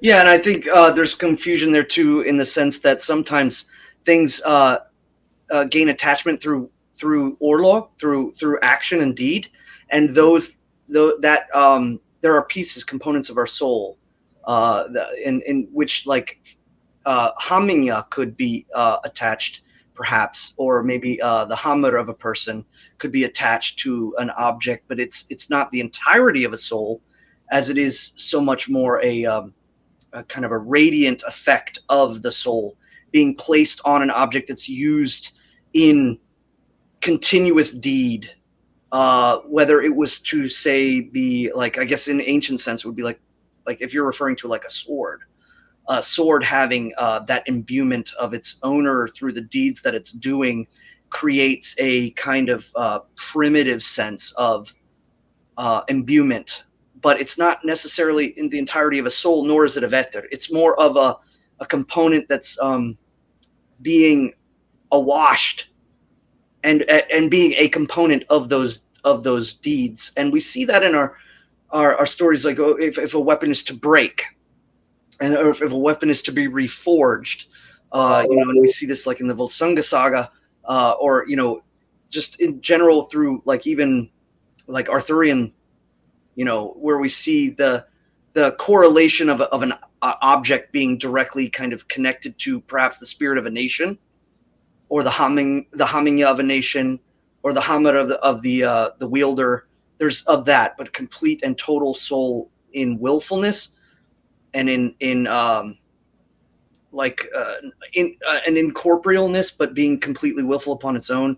I do not believe that's necessarily the case. It can be confused because it does have a lot of layering and components to it, but to be completely and independently willful, yeah, that's a whole other subject in regards to, like, say for instance, like animals and humans and the gods and the Alvar and the Disir. Those are willful. whole, even though they may not be corporeal. So We're kind of going all over the place here tonight. yeah. Folk builder Shane Duffy has sent us $10. Thank you very much, Shane. And he asks, hello, Witans. Unrelated to Víðarr, but I needed Witan Svan Herul's take nonetheless. I have posed this to the Gothar recently as well, so for some it's familiar. What would you think of including a return of Baldur in our celebrations of Ostara? I will be discussing a presentation at Ostara at Baldurshof. The return of Baldur with the return of spring.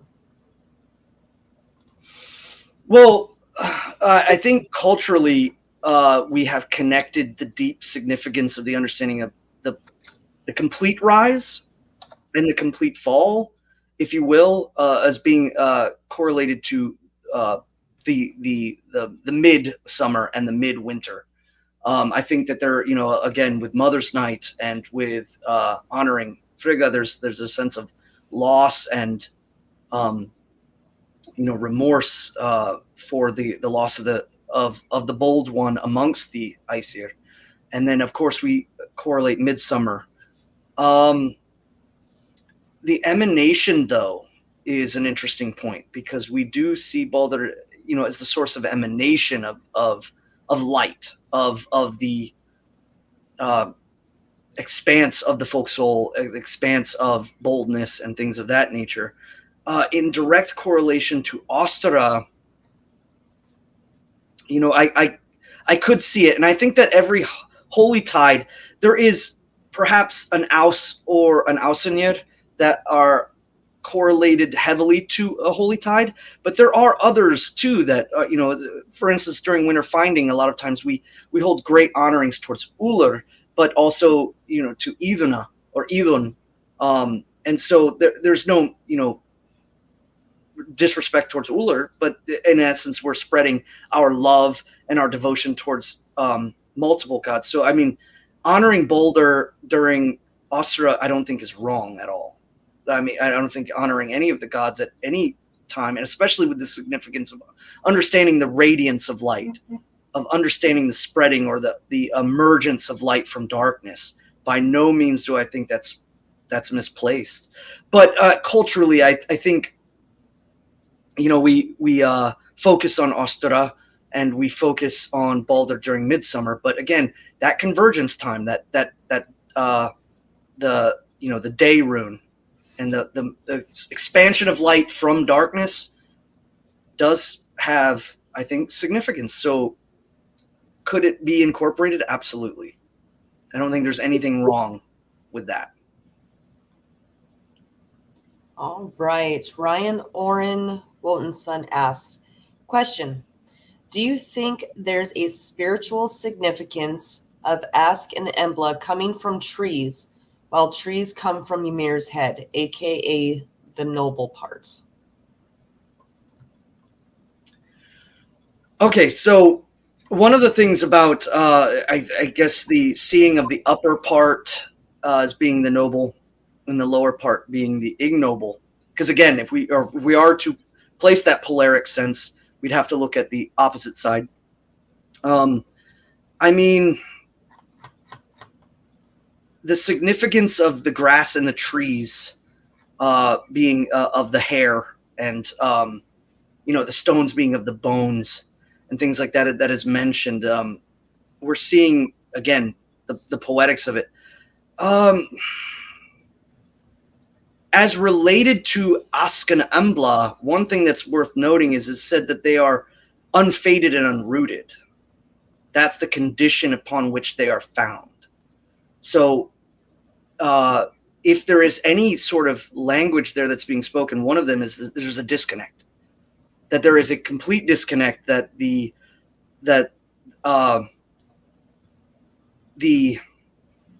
gods find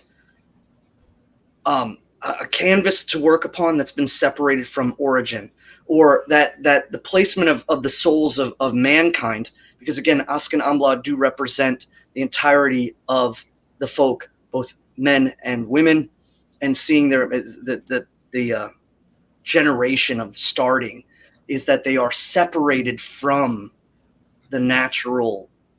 They are seen again as unfated, and that they are made fated, that they are breathed into. So the emptying of the vessel, the idea that they are dead wood floating and washed upon the beach. There's a lot of language there about there's a clear separation from origin to the new potential. So as far as a direct correlation, I think the language states pretty clearly that there is a separation. So I don't know if nobility being as from Ymir's head or things. I mean, Ymir is spoken of being, just clearly and not seen as well for the gods, and that's why the slaying must be done. So there is that, but again, separation from those. The usage of tree, and again, the idea of shaping something from what was readily available. What we see as the usefulness of the shaping of the tree is showing more, I think, of the gods understanding our usefulness and seeing our potential and what we must be formed to, and that our soul might is important in the collecting of the soul might that will help in the end of times. I think that's one of our big purposes, and I think that's why Odin does collect the might of the souls of folk. But yes, separation I see there. So even if there is there after? Is there a correlation after? Perhaps before, but it's unrooted and unfaded and washed upon the shore and reshaped and rebreathed, breathed into and given on and given new purpose. All right. So I hear that our producer has indulged our silliness fun, and we actually have a Batman style AFA spotlight picture. The beacon. Yes, there is our Oh, beacon. that was fast. This is why folk builder Nicholas Rice is absolutely amazing, and anything that his Githia asks for, she receives, including a Batman style tri-horn for Sigerheim. It must Yes, be made of gold. Again, the soul might. If the soul might of the gods is we are to return to the gods and come home. The beacon is lit, but the purpose is to call people home so that the soul might can be refilled and brought to bear when things come asunder, when chaos and order do meet head to head.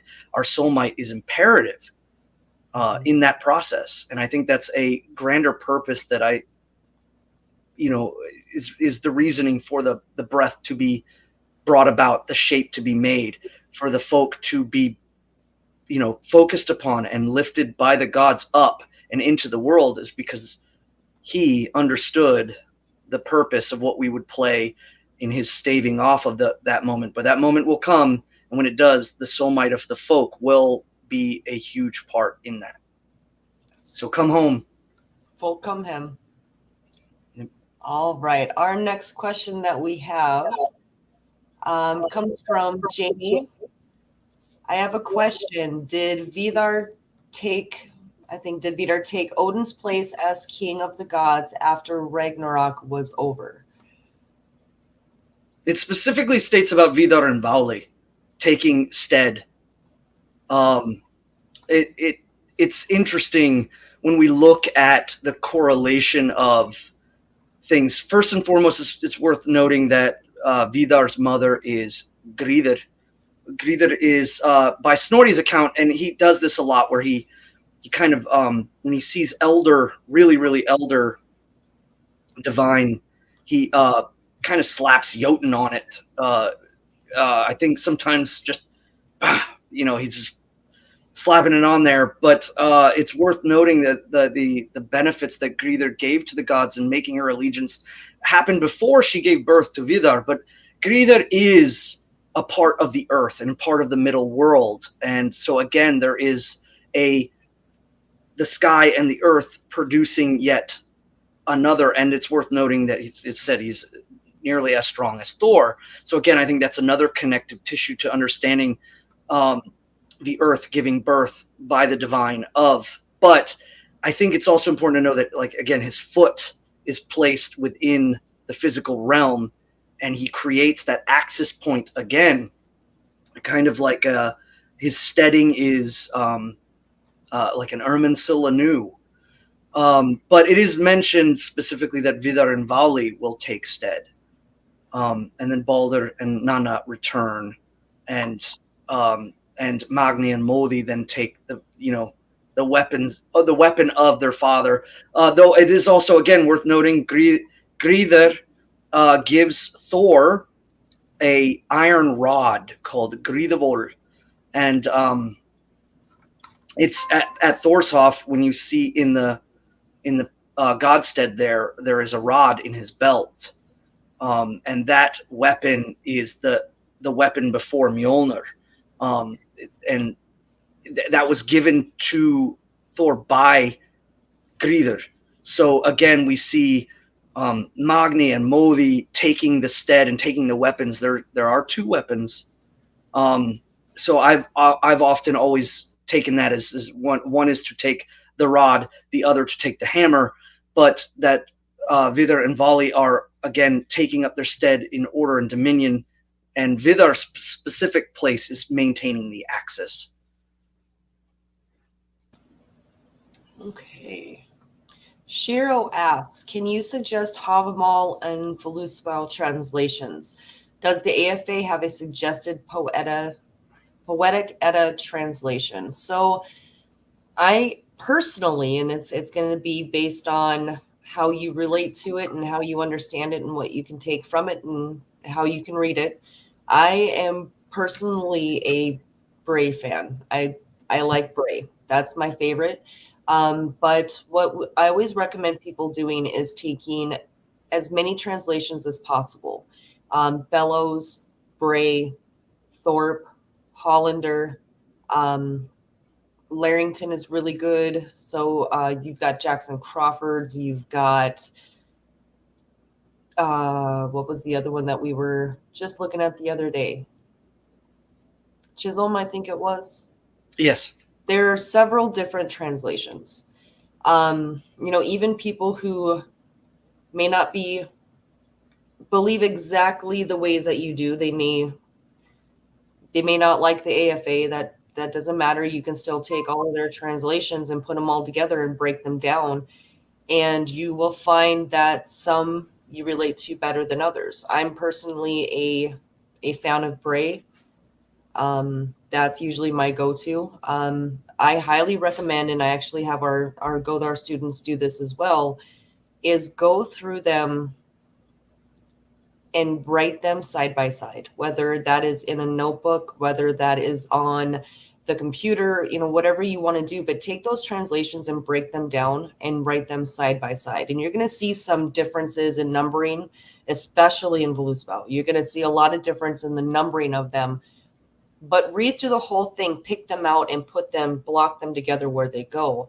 And you'll notice a difference between authors that have taken, or translators that have taken a lot of artistic privilege with those. Some who've tried to stay as close to the translation as possible. Some who have tried to keep, the poeticism of it together. So, my recommendation is to take at least 3, a minimum of 3 that you can relate to, and write them down side by side.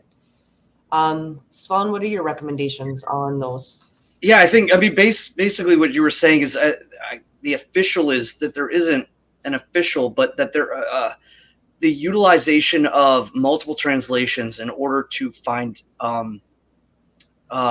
an understanding, sometimes, where there are deep differences in the translations, whether they're speaking of rivers or they're speaking of ages or people.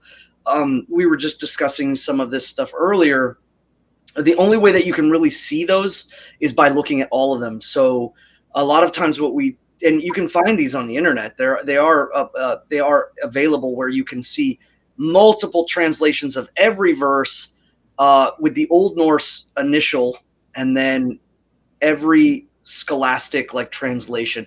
And again, just like what Witan Brandy just said, is that sometimes they come from people that are strictly scholastic. Some are strictly linguistic, some are strictly poetic, and so we have the huge benefit of having the well of information that is right at our fingertips to kind of compare. And I think that's where the AFA utilizes multiple translations for that reason, is to see the differences between them.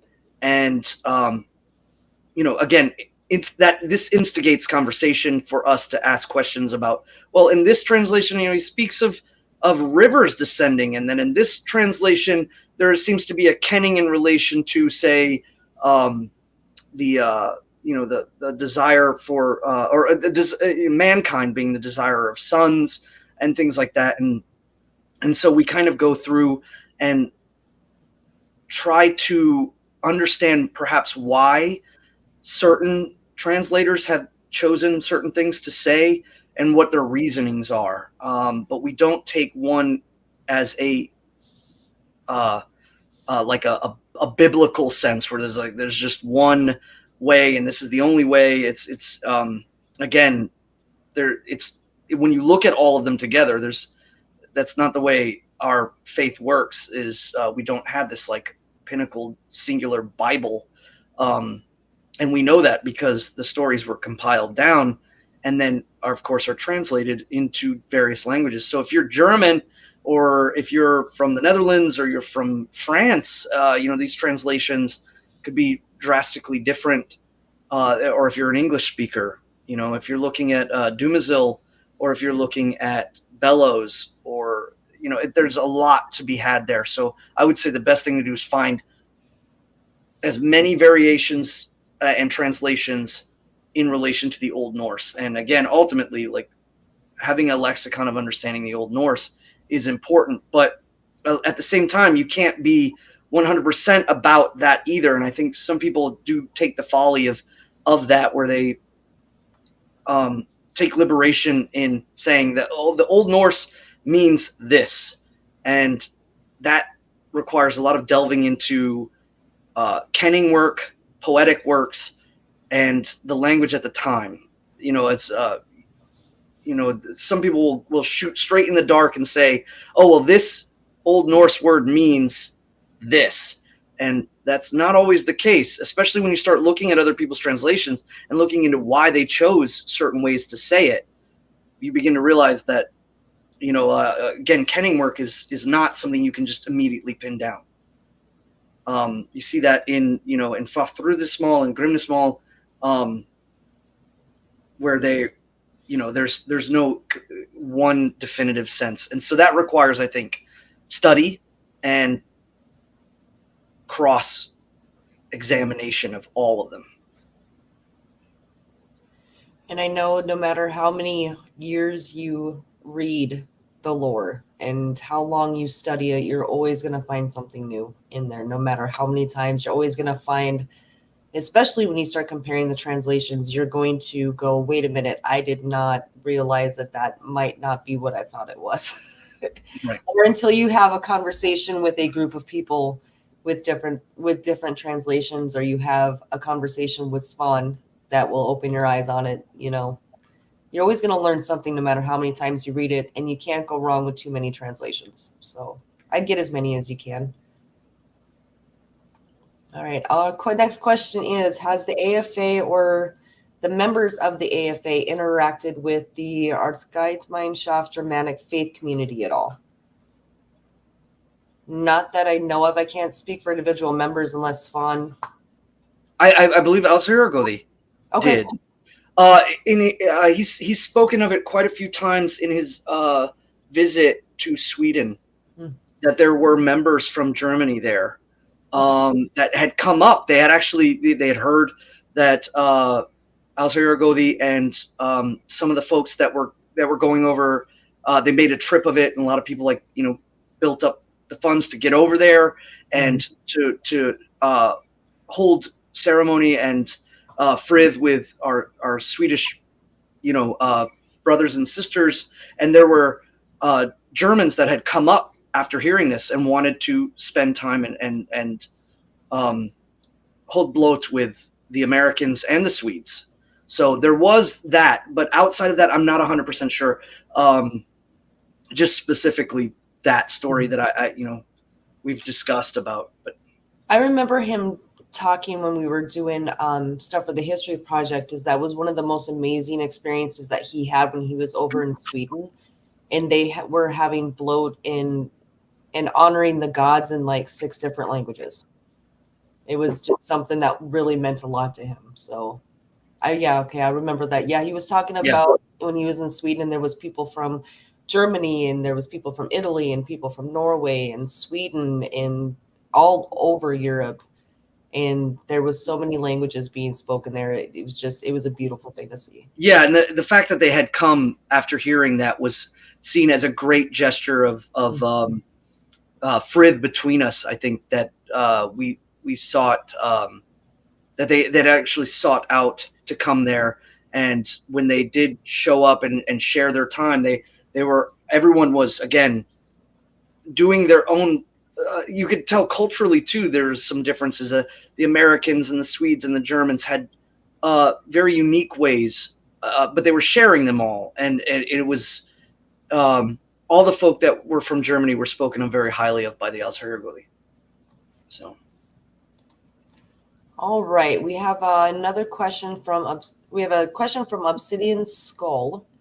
Would you say that Víðarr represents the natural aspect of the human who seeks revenge for a wrong caused? Revenge was something culturally very important to the old Germanic peoples. Yes, I mean, if we're talking about like the culture of the Teutons, you definitely that is a huge pinnacle point. Again, though, I think it is about proper time and understanding of all of those things. When you take vengeance, but it puts your folk in danger, again, the immediacy of vengeance is often brought about by need and also emotion. And I think Víðarr speaks more of a greater understanding of the timing of things. So again, a corrective action, much like with Odin, is there's forethought. There's a lot of understanding of multiple angles being integrated into that thresholded moment of corrective action, and that corrective action brings about karmic, release of wrongs that were done to the gods. Then in return, he gains vengeance. So yes, I mean, it is vengeance, but in particular with Víðarr, I think it's vengeance based upon deep forethought and an understanding of all of the matter and all of the actions, all of the threads that are connected to the moment that will be the threshold, and measuring whether or not the worth is endangerment of the self or endangerment of the your fellow folk. It's kind of like I remember Asatru talking about it, where he said, it's if you seek vengeance, but because you seek vengeance, you leave your children fatherless or motherless. Does this correlate correctively the worth of that vengeful moment? Yes, the wrong is righted in a way, but creates a whole new perhaps imbalance. So the idea is that I think with Víðarr is preparation for the singular moment to create a return of karma that will leave the moment not less but more. And that's something worth noting when we speak of the idea of vengeance, and the action of vengeance is about taking in those considerations. Obsidian has another question, and it says, I'm assuming, why does the AFA expand the cult of Odin to all people? Historically, it is a cult focused on community leaders. It makes no sense for a farmer to worship Odin when he should worship Thor or Freyr. Well, so that's like saying if you're not Swedish, you shouldn't worship Frey, or something of that nature. I think, or if you're not a skald, if you don't know the poetic meters, you shouldn't, worship Odin or have troth with Odin. I think another thing to understand is that we don't see the gods in a static sense of the past. We see Odin as what he is doing is building, inciting the fervor in the folk to return. This is kind of alluded to with the sudden reemergence of Asatru in multiple different places in a time when we weren't really connected to each other. There was no internet. There was letter writing and maybe perhaps book mailing clubs. But suddenly, variant places, this starting of the emergence of Asatru blows through the middle world, through the folk, and all of these people are kind of incited to start. And I think that Odin is doing that now. He's doing that in a lot of people. Now, is there a kind of an over focus? I would say yes, in a lot of ways. I think people correlate that fervor and ecstaticism that Odin brings to the folk as when they come from a monotheistic mindset, they have a tendency to kind of hyper focus and only focus on one sense, when the AFA is a huge proponent for honoring all the gods. So the idea of a farmer honoring Odin, but again, Odin is seen as the prosperous god. He's seen as a god that if you are to create crops and you want to make money off of them, he's farmatir. He's your goods are to be blessed by him. You can't. It's like you can't pin Odin into one particular spot, but nor should you hyper focus solely on Odin when the gods are, and it is stated that our ancestors honored many. So we're not whittling all of the gods down into one or into two. We're not making a singular soul sky dad, earth mom, a sky lord and an earth lady, or just lord and lady. We're not doing that. We are hard polytheists that believe in that there are multiples of the divine will of the gods in many respects. But it's also, since Odin is the first in fervor and the first in inspiration, and often the one who, he's dynamic, he moves through the world and inspires people to come home. Oftentimes that is, I think, a heavy emphasis with rightfulness too. But we can't say, if you're this, you must worship this. It's like saying if you're a man, you shouldn't give honor to the Ausinir. That we don't believe in either. There's many folk who do honor both the Aus and the Ausinir, or the gods and the goddesses, and there's that correlation is heavily built on personal experience. And then from the AFA, we honor all of the gods throughout the year in our devotionals. That's why we've expanded our tidings and had culturally incorporated many, because as Asatru was spreading, it was still divided and it's scattered in its intention, and different areas have different things, different people do different things, and we're starting to formulate that, but within consideration of understanding that all the multiple pieces need to be honored. So we have 12 tidings, we have the honoring of multiple gods and goddesses throughout the year. And then on an individual level, I've had many personal religious experiences with Frigg, and I honor her often, and I honor the maidens of Fensaler quite often, as well as Odin and Thor. Obviously Thor, because being at Thor's Hof, but it's circumstantial, and it's not. I don't think it's objective. If you're folk, you have the right and you have the obligation to honor all of the gods and to build relationships with them as your life bears need of it, and an understanding of perhaps the way your mind wants to expand in building those relationships with the gods and the goddesses. And it's not bound strictly by, say, class, station, desire. I mean, I was in the Marine Corps, and I didn't just honor Tyr for war. I didn't honor just Odin. All of the gods I found great, inspiration in building relationship with in that time in my life. And now I'm no longer in that time, and still my relationships have changed, but are built because of the past and because of those things. So we're not static. The gods aren't static. They move. They have willful movement.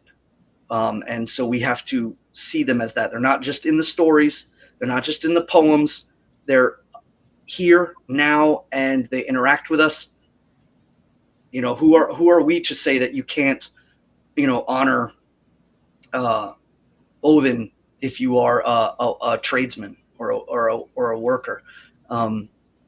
Again, we see that in Uppsala when we see Thor was taking center in the tripartite that they had set there with Odin and with Frey.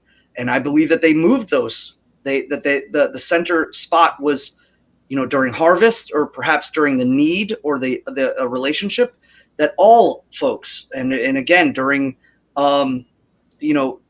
during Sumbul, giving of honors to Njord and to Frey as much as to Odin were also stated. So again, there is no just set lane. It's an understanding that they are a whole with many parts, and that we are obligated to search and build those relationships with multiple parts. Okay. Jamie asks, how important do you think dwarves are in Germanic myths and culture? And I want to add on the side, in folklore as well. Could you answer that for us, sir? Yeah, I mean, when we talk about even I find it really interesting when we talk about spirits of the earth. You can look, especially the Germans with the Landgeist, with the kobold, or even here in America, those remnants. Speaking about the Tommyknockers, there's a lot of rich history of our folks' relationship to the spirits of the building blocks of the middle, the material, and the correlation again of great items being, and great knowledge being passed on by the Dvergar or the Svartalfar, the material whites, if you will. So when you look at folklore, you can really see it still. It never really kind of went away. The relationship was still very much there, from the salt mines of Salzburg to the coal mines in West Virginia. The relationship with the spirits of the earth and where they manifest, and seeking not offense, creating alliance, building respect or frith, while also taking the things that we need in order to help build our people forward. I think that's a big thing for our folk to understand, is that we are not locked into stasis, but moving and having components, and that involves both building allegiances and possibly even creating disruption in areas, and that part creates the need for us to build allegiances, the need for us to build relationships even after the fact. And we see that even in post-Christian folk, in the way they interact. That's very much a cultural thing for us. And I think it's important that our people that are not folk, if they were to look at, they could write us off, especially in this day and age. Oh, Europeans just don't care about these things. We do, and we see it in even in after Christianity has kind of spread throughout our culture or throughout our societies. And so they have a very poignant place. When we talk about again, like with the question before, is you should never give honor to the Svartalfar, to the Dvergar, unless you're a smith.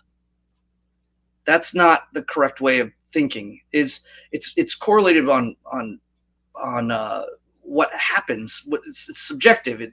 How is weird built with these entities in mind just as much as your neighbor or your kinfolk that live nearby or things of that nature. When we deal with the spirits of the land, building those allegiances, holding those honors, or understanding that we could, again, I'm a firm believer that a lot of the physical interactions with entities in the house that might be considered like poltergeist are oftentimes slighted and capriciously, sometimes even malicious spirits that are Svartalf. They are the Dvergar. And then when you look at the Nordic folklore too, there's a lot of that as well. And this resides too, again, in England, in Sweden, in Germany, and looking at a lot of those things, like even like the gnome.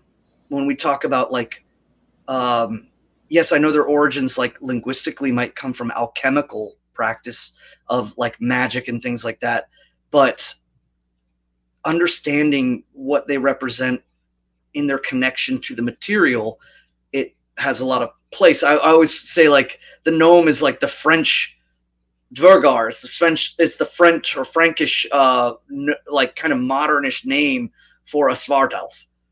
And so again, that's many, many, many years after Christianity had kind of spread itself and kind of intertwined itself into the pillars of our already spiritual terrain.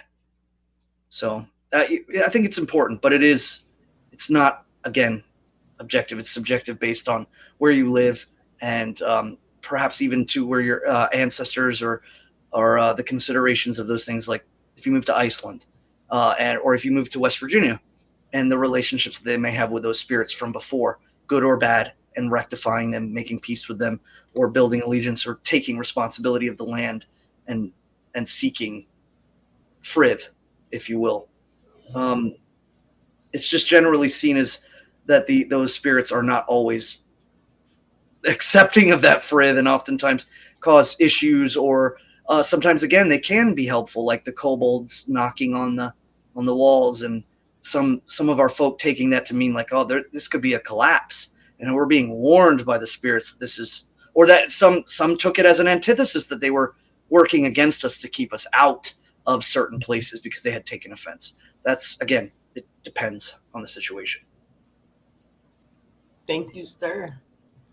Travis Bowdish sent us $10. Thank you, Travis. Appreciate that. And no question, just hail the AFA, hail victory. Thank you, Travis. Hail.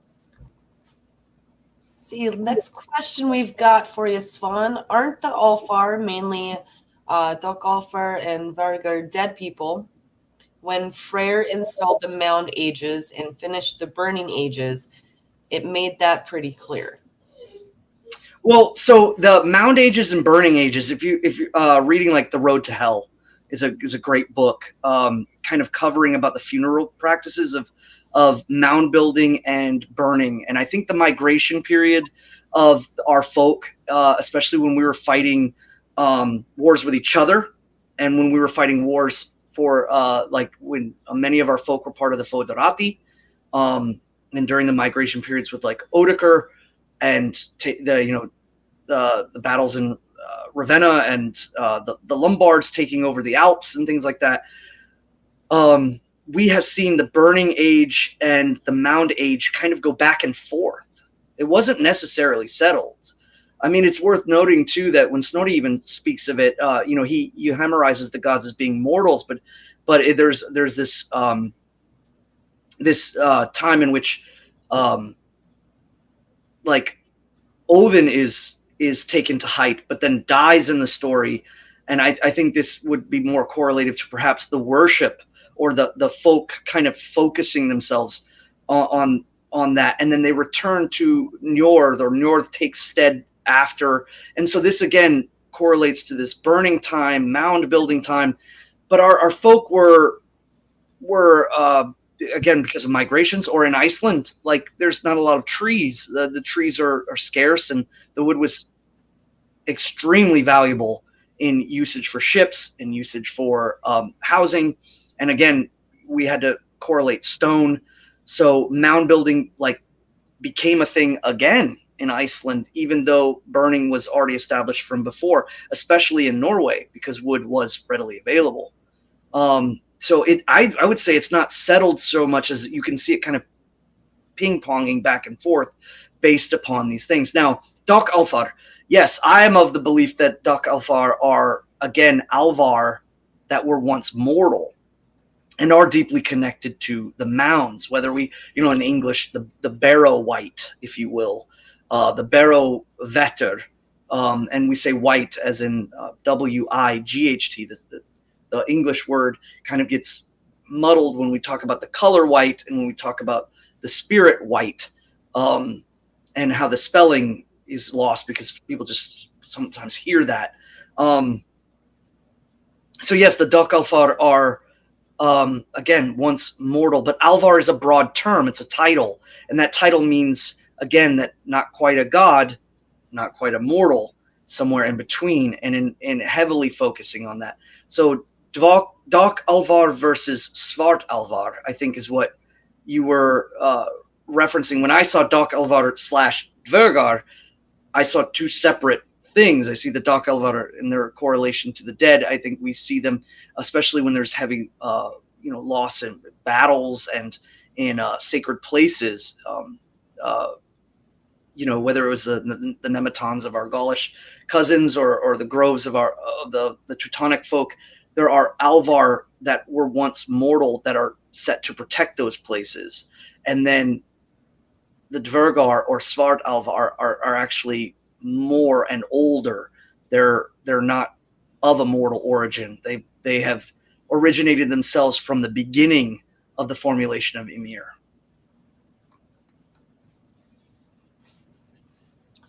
Josh has a question for you. Hello, Godar. Do you see a certain showing of piousness as a quality or a trait of Víðarr? Got in a little bit late. Forgive me if this was already touched on.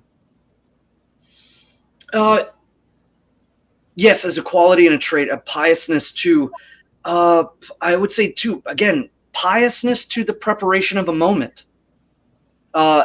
Piousness in and of itself towards the devotion of something, of a moment, or of a deed, a pinnacle sense, placing upon oneself the hindrance of certain things. Like I often partake in what I would believe a pious ritual in which I I refrain from utilizing or doing something, or I actually set about doing something for 12 nights before Yule.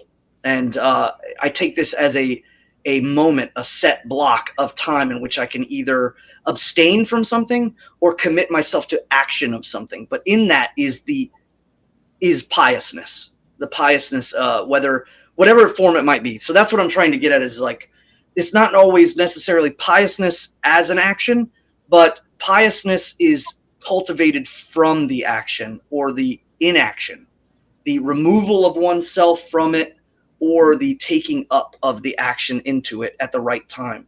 So oftentimes it could be like I've done fasting, I've done 12 consecutive days of meditation, 12, because I would love to meditate more. When you had mentioned that before about daily meditations, I don't get a chance often to. I mean, little kids, and we got the whole house going, and there's a lot of time. Seeking peace is like, I guess meditation would be for me, like in the sauna. But the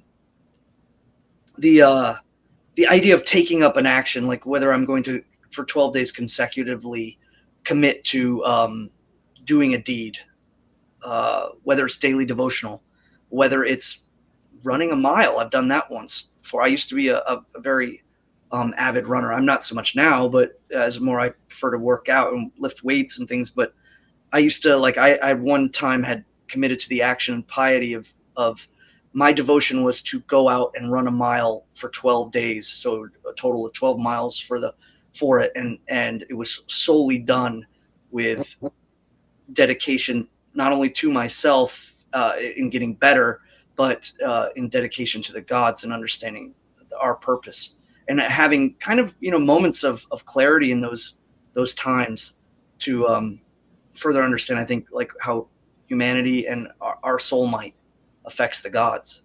So Awesome.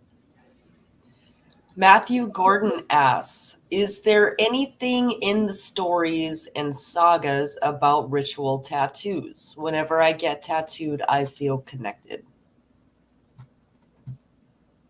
I mean, we know culturally tattooing was it was done with a. I mean, our ancestors had. It's kind of like when they talk about drumming, like they say like, oh, did they use drums? But there's no evidence of the drum. Well, because the materials, the wood, the leather, those things degrade and they go away. I certainly would. I think it would be foolish to say that a drum was never used. But again, the same with tattooing is that the evidence has kind of gone away. But when we see, like, again, the tattoos on some of the mummified bodies that have been found, and seeing some of the placement, whether it might be speculation that there's magical attunements to it, that there are marks or remarks of it being in correlation to station, whether it's like perhaps a powerful priestess or woman of high magic might having that on her body, and we find that through this evidence and mummified remains. As far as specific picturing on the body of on the skin, I'm coming up with a blank right now. I mean, it is mentioned, of course, too, that Bragi has runes carved upon his tongue. But again, that's not necessarily. That's more or less showing the power and the manifestation of power from the mouthpiece of the gods, the sound of the gods, the frequency. I too. I mean, I have tattoos as well. I used to give tattoos. I was for a brief while, mainly runic tattoos and doing Galdr and runic inscriptions on folk that were seeking it for various reasons, whether it was magical or perhaps a reminder, dedication, or spreading of willfulness in their life. But as far as right off the top of my head in relation and reference, I can't find it, but that doesn't necessarily mean it's not there, because we have it elsewhere showing that it clearly was. Body modification was done. Was it done entirely by all the folk? No, by no means. I don't think that all the folk did it. I think that it may have been more of a testament, maybe perhaps by warriors or by station if you were wealthy. The idea, the carving of the teeth and having gold in the teeth might have been more of a status thing. I know that our ancestors viewed wearing jewelry and wearing things upon their body differently. I think, like, a lot of us have that kind of Protestant vestige left over of where it's like, it's not good to adorn yourself. And even I do it to a degree, it's keeping, I don't like to wear a lot of, adornment, but again, culturally, does it have significance now? Again, I've given runic tattoos now. So the gods and culture, our culture and expressing devotion and piety to the gods, if it's finding that correlative sense to the past, doesn't mean that it's negated in the cultural sense now.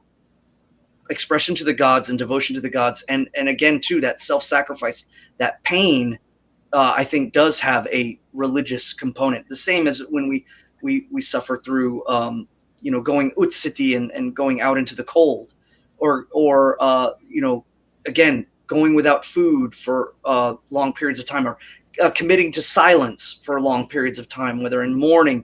These things are about creating that devotion and piety through suffering or through challenge. But it's not suffering as in a you know where I'm going with this one, hopefully, is the suffering of I have suffered, the sins of others.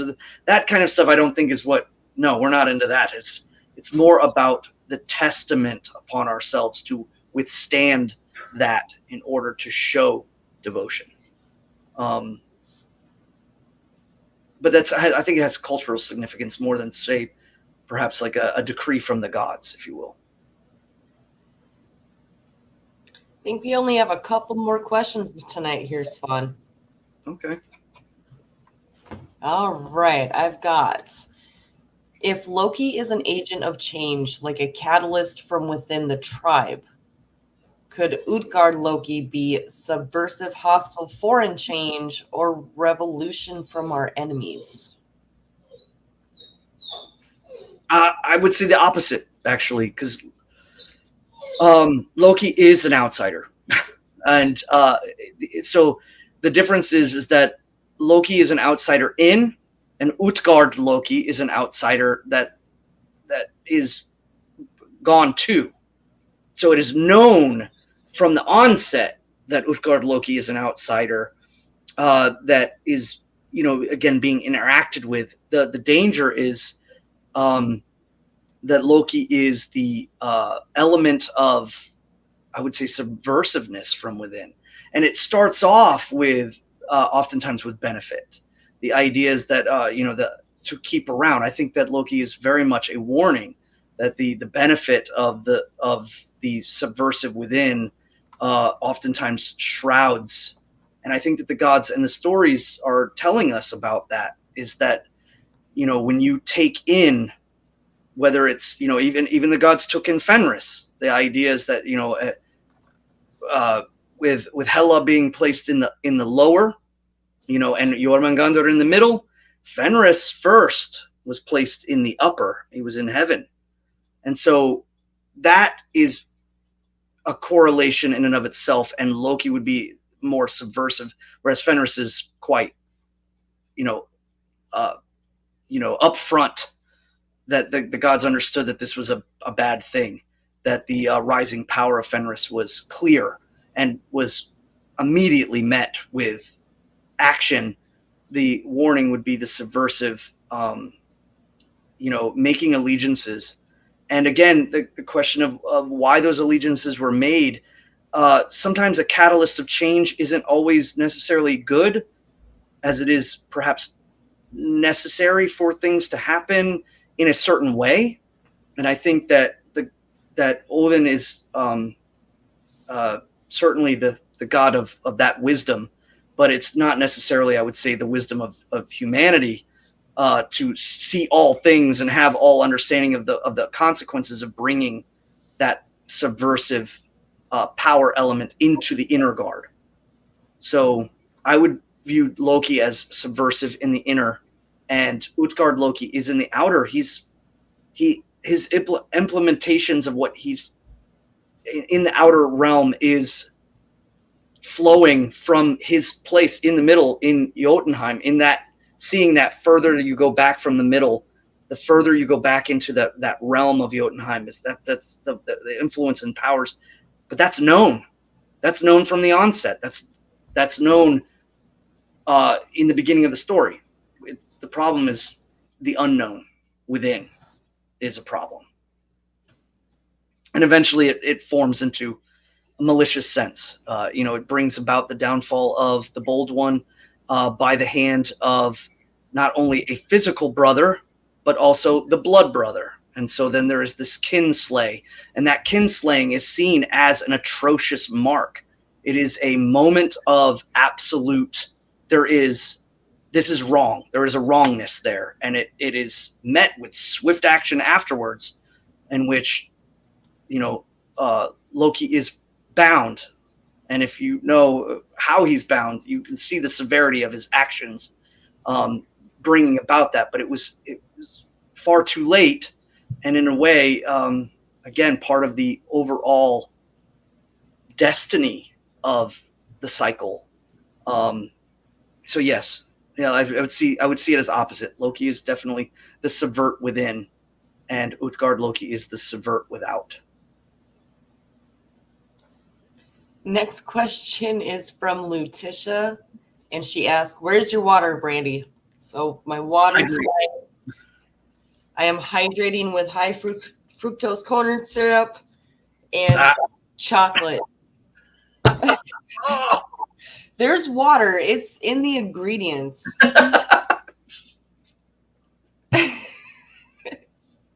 It's in the ingredients. She caught you. You need to hydrate. She caught me and called me out. Yep. Atta girl, that's why we love her. That is why we love her. Big oof. All right. Our last question from the night. Let's see. Last question from the night is from Bob. It says, is there anything inherently magical about the runes themselves, or is the magic just in the words the runes spell? When we talk about the runes magically, I think we're talking more about frequency and sound, the power of those, the creation of all sound within the universe. All things have frequency and sound, and those frequencies and sounds are part of the building blocks of the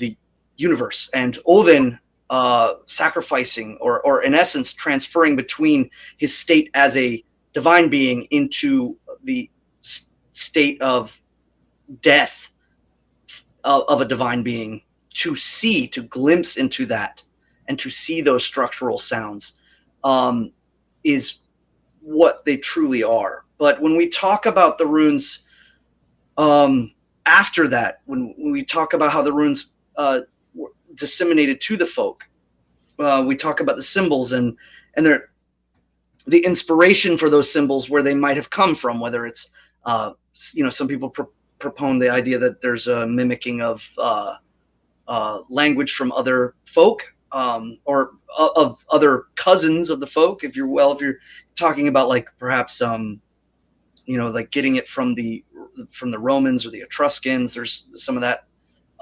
There's also looking back at the symbols that were carved on stones, even before the Nordic Viking age. When we talk about power, from a runic standpoint, the idea is that the symbol is a gateway to the frequency of that power that can change or shift things, shift the ore law of an area around it. But again, when all things are shifting, that creates movement elsewhere, and those things are about consideration of those actions, that threshold. Again, too, it is spoken that they must be correlated correctly, and I think that when we see the runes, you go to a website and you find like a Vikang shoulder pelt, buy yourself a rune, whatever, whether it's a for your beard, or it's on a horn. These things are manufactured. They're not done in the proper set way of manifesting that gateway. The rune itself is a gateway to that power, to that primordial frequency that makes up, and how they all interact together. But they can become deep symbolic images that have correlation to change within the self as well. There are some people who practice the runes that don't see them as necessarily affecting that which is without that or outside of them, but more or less affecting what's within. And so they utilize that symbology to open up, say, more like subconscious gateways to manifesting different ways of thinking and feeling and acting, and thus gaining power in those that understanding and that opening of the gateway. But for me, I've always taken the runes to be, again, gateways of that power. And when you correlate them correctly, if you sacrifice them correctly, if you speak them correctly, they have an ability. But runic studies within Asatru, I've always joked is kind of like it's like almost like a religion within the religion. Not all Asatru have high merit, or they don't take high stock in the runes. They don't need to. It's, again, it is a mystery sometimes, and it's a mystery for a reason, because it's not for everyone. Other folks find the usage of those powers differently. We utilize Galder a lot in our ceremonies as a way to harmonically connect all of the folk, and that symbol has importance in our culture when we think of the day rune, or if we use the reconstructed word dagas, or if we use the word day, and just sounds like day like we speak it, but we're talking about the Anglo-Saxon Daeg. That symbol has portents in our culture, and so if we are trying to manifest like the importance of that power, and we Galder that during, say, Ostra or Midsummer, we are harmonizing ourselves and culturally kind of connecting our minds to a symbol that has purpose, meaning, and significance within our folk. So there is a latent and kind of it's magic there for ourselves, but not necessarily the same as it would be, say, doing, like creating a stavr, or creating a mark on a stone, or making a mark on something that is going to affect things. Like they're creating, using rister and going out and carving rune to create, and speaking or a song, creating a like, I guess would be considered like a bind rune, again, is the correlation of a multiple runes brought about to manifest, to create a change in the area. Again, we use some of these bind rune combinations, like we oftentimes will Galder Alu, because that has deep significance both numerically within the Elder Futhark and within the Anglo-Saxon Futhark. It's historically been written down, and there's correlations that we use it during Sumbel, because, again, the horn is filled with mead or with ale, and it's more about the power of the fluid that we are sharing with each other, and that fluid has might, that fluid has inspiration in it. So religiously, we kind of dabble in runic for purposes that I think are different than, say, for instance, if you were a lone person that was trying to create change through magic, or whatever it would be called, the Galdur, in order to affect things around us. And then, of course, too, the big one is divination. Divination is argued amongst a lot of the folk. Did our ancestors use the runes for divination? That is a rabbit hole, and it's a fun one. I really like it. I use it for divination now, but did our ancestors use? I've heard great arguments on both sides, and I really do enjoy it, but not all the folk do. And again, not all the folk take stock in it, and they don't have to. Some folk are perfectly content with going about and having devotion to the gods, and committing to deed for their family and their folk, and that's it. Others are intrigued by the mystery and see the enigmatic struggle of Odin. To understand that, they take that deeply within themselves, and they try to emulate it, and that in and of itself is its own kind of sanctum. But it's different with everyone you talk to. Some people say, this Futhark is only, worthy, or this Futhark, or things like that, or why the Nords only use the younger, and for a writing system predominantly, from what we can see. But yet Egil Skallagrimson he carves runes to defend himself against baleful ale that's poured in a horn, and heals someone who is sick.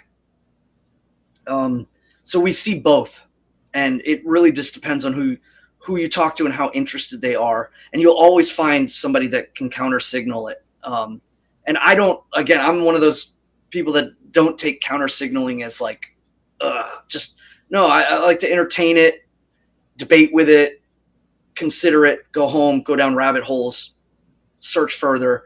But ultimately, it's not going to affect where I am personally right now. If I see the validity in it, I will utilize it.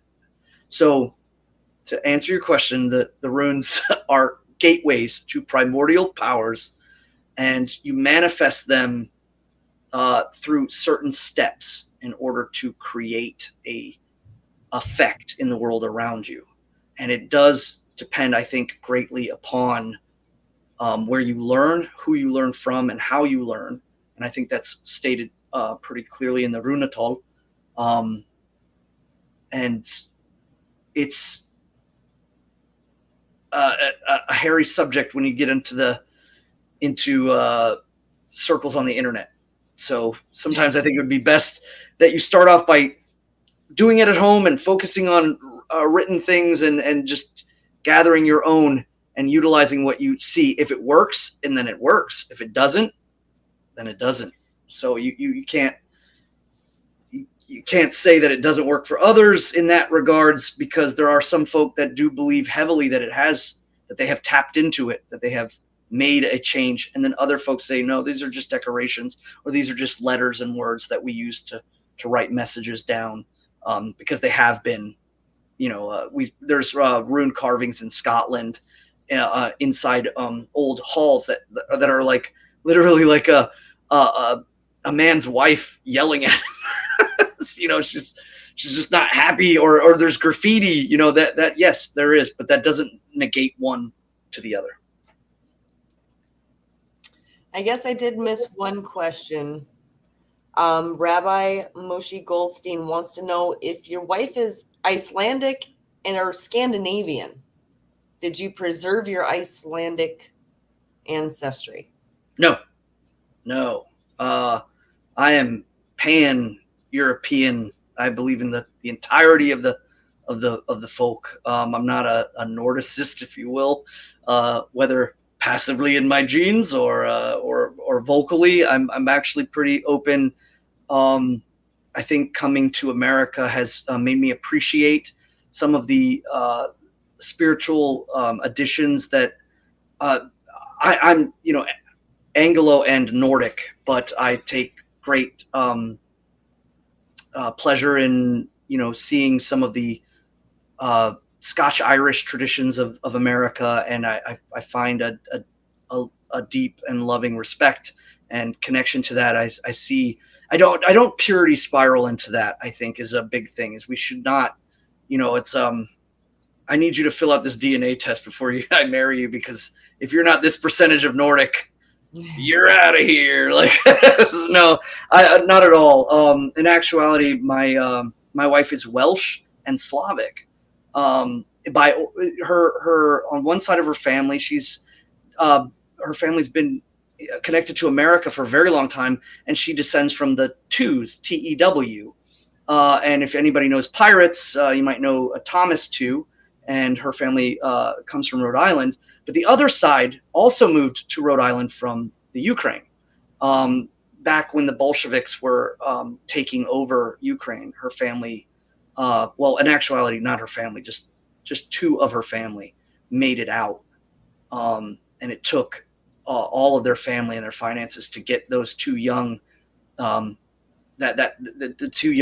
couple to get out. There was quite a large amount of Ukrainians coming into Rhode Island in the 1920s running as refugees from the Bolsheviks that were, just ravaging Ukraine. So, but she's American. So, again, that mixture there. But I am too. I have English and Nordic blood. My Icelandic side is strong in the upfront, but in the past too, there's a lot of connection to my Anglo side and Canadian too. I found out that my father's English blood comes from English Canadian folk, and they moved down after the Civil War because of the westward expansion. There was a lot of jobs and opportunities in Rhode Island.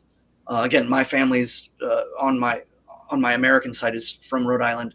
My wife's family is also from Rhode Island with the Welsh and the Ukrainians, and so that's I found very interesting, is that we did not know that about each other until being with each other for a long time, that there was that correlation that our families kind of descend from the same place, even in America, even though we came there from very different spots, whether from Europe or from Canada. I thought that was truly interesting. And even too, there are folk in the AFA.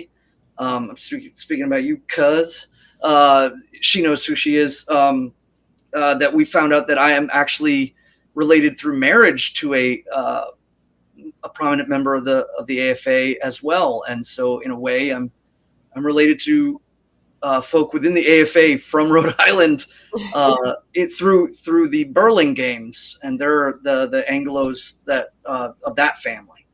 And I again, Ancestry.com. It's just, that's not a plug. I'm just saying there's been a lot of very interesting stuff that's come about from that. I even found out my great uncle he came from Canada, but he was a banjo player and a mandolin player. He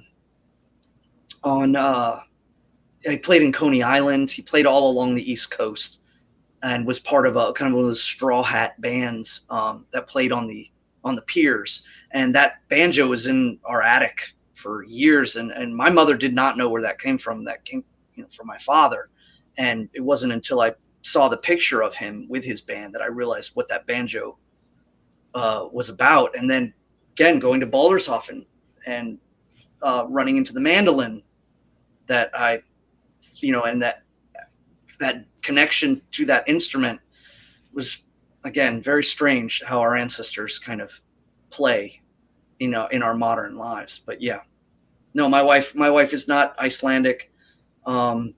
She is American, and she is of Welsh and Ukrainian descent. I think that officially is the last of the questions tonight. All right, Svan, I thank you very, very much for being on. It's always a pleasure to learn from you and talk to you, and to listen to you answer all of these questions with humor and a lot of philosophical knowledge. So one more time, we're going to call the folk home, Mr. Nick, if we can get that tri-horn one more time.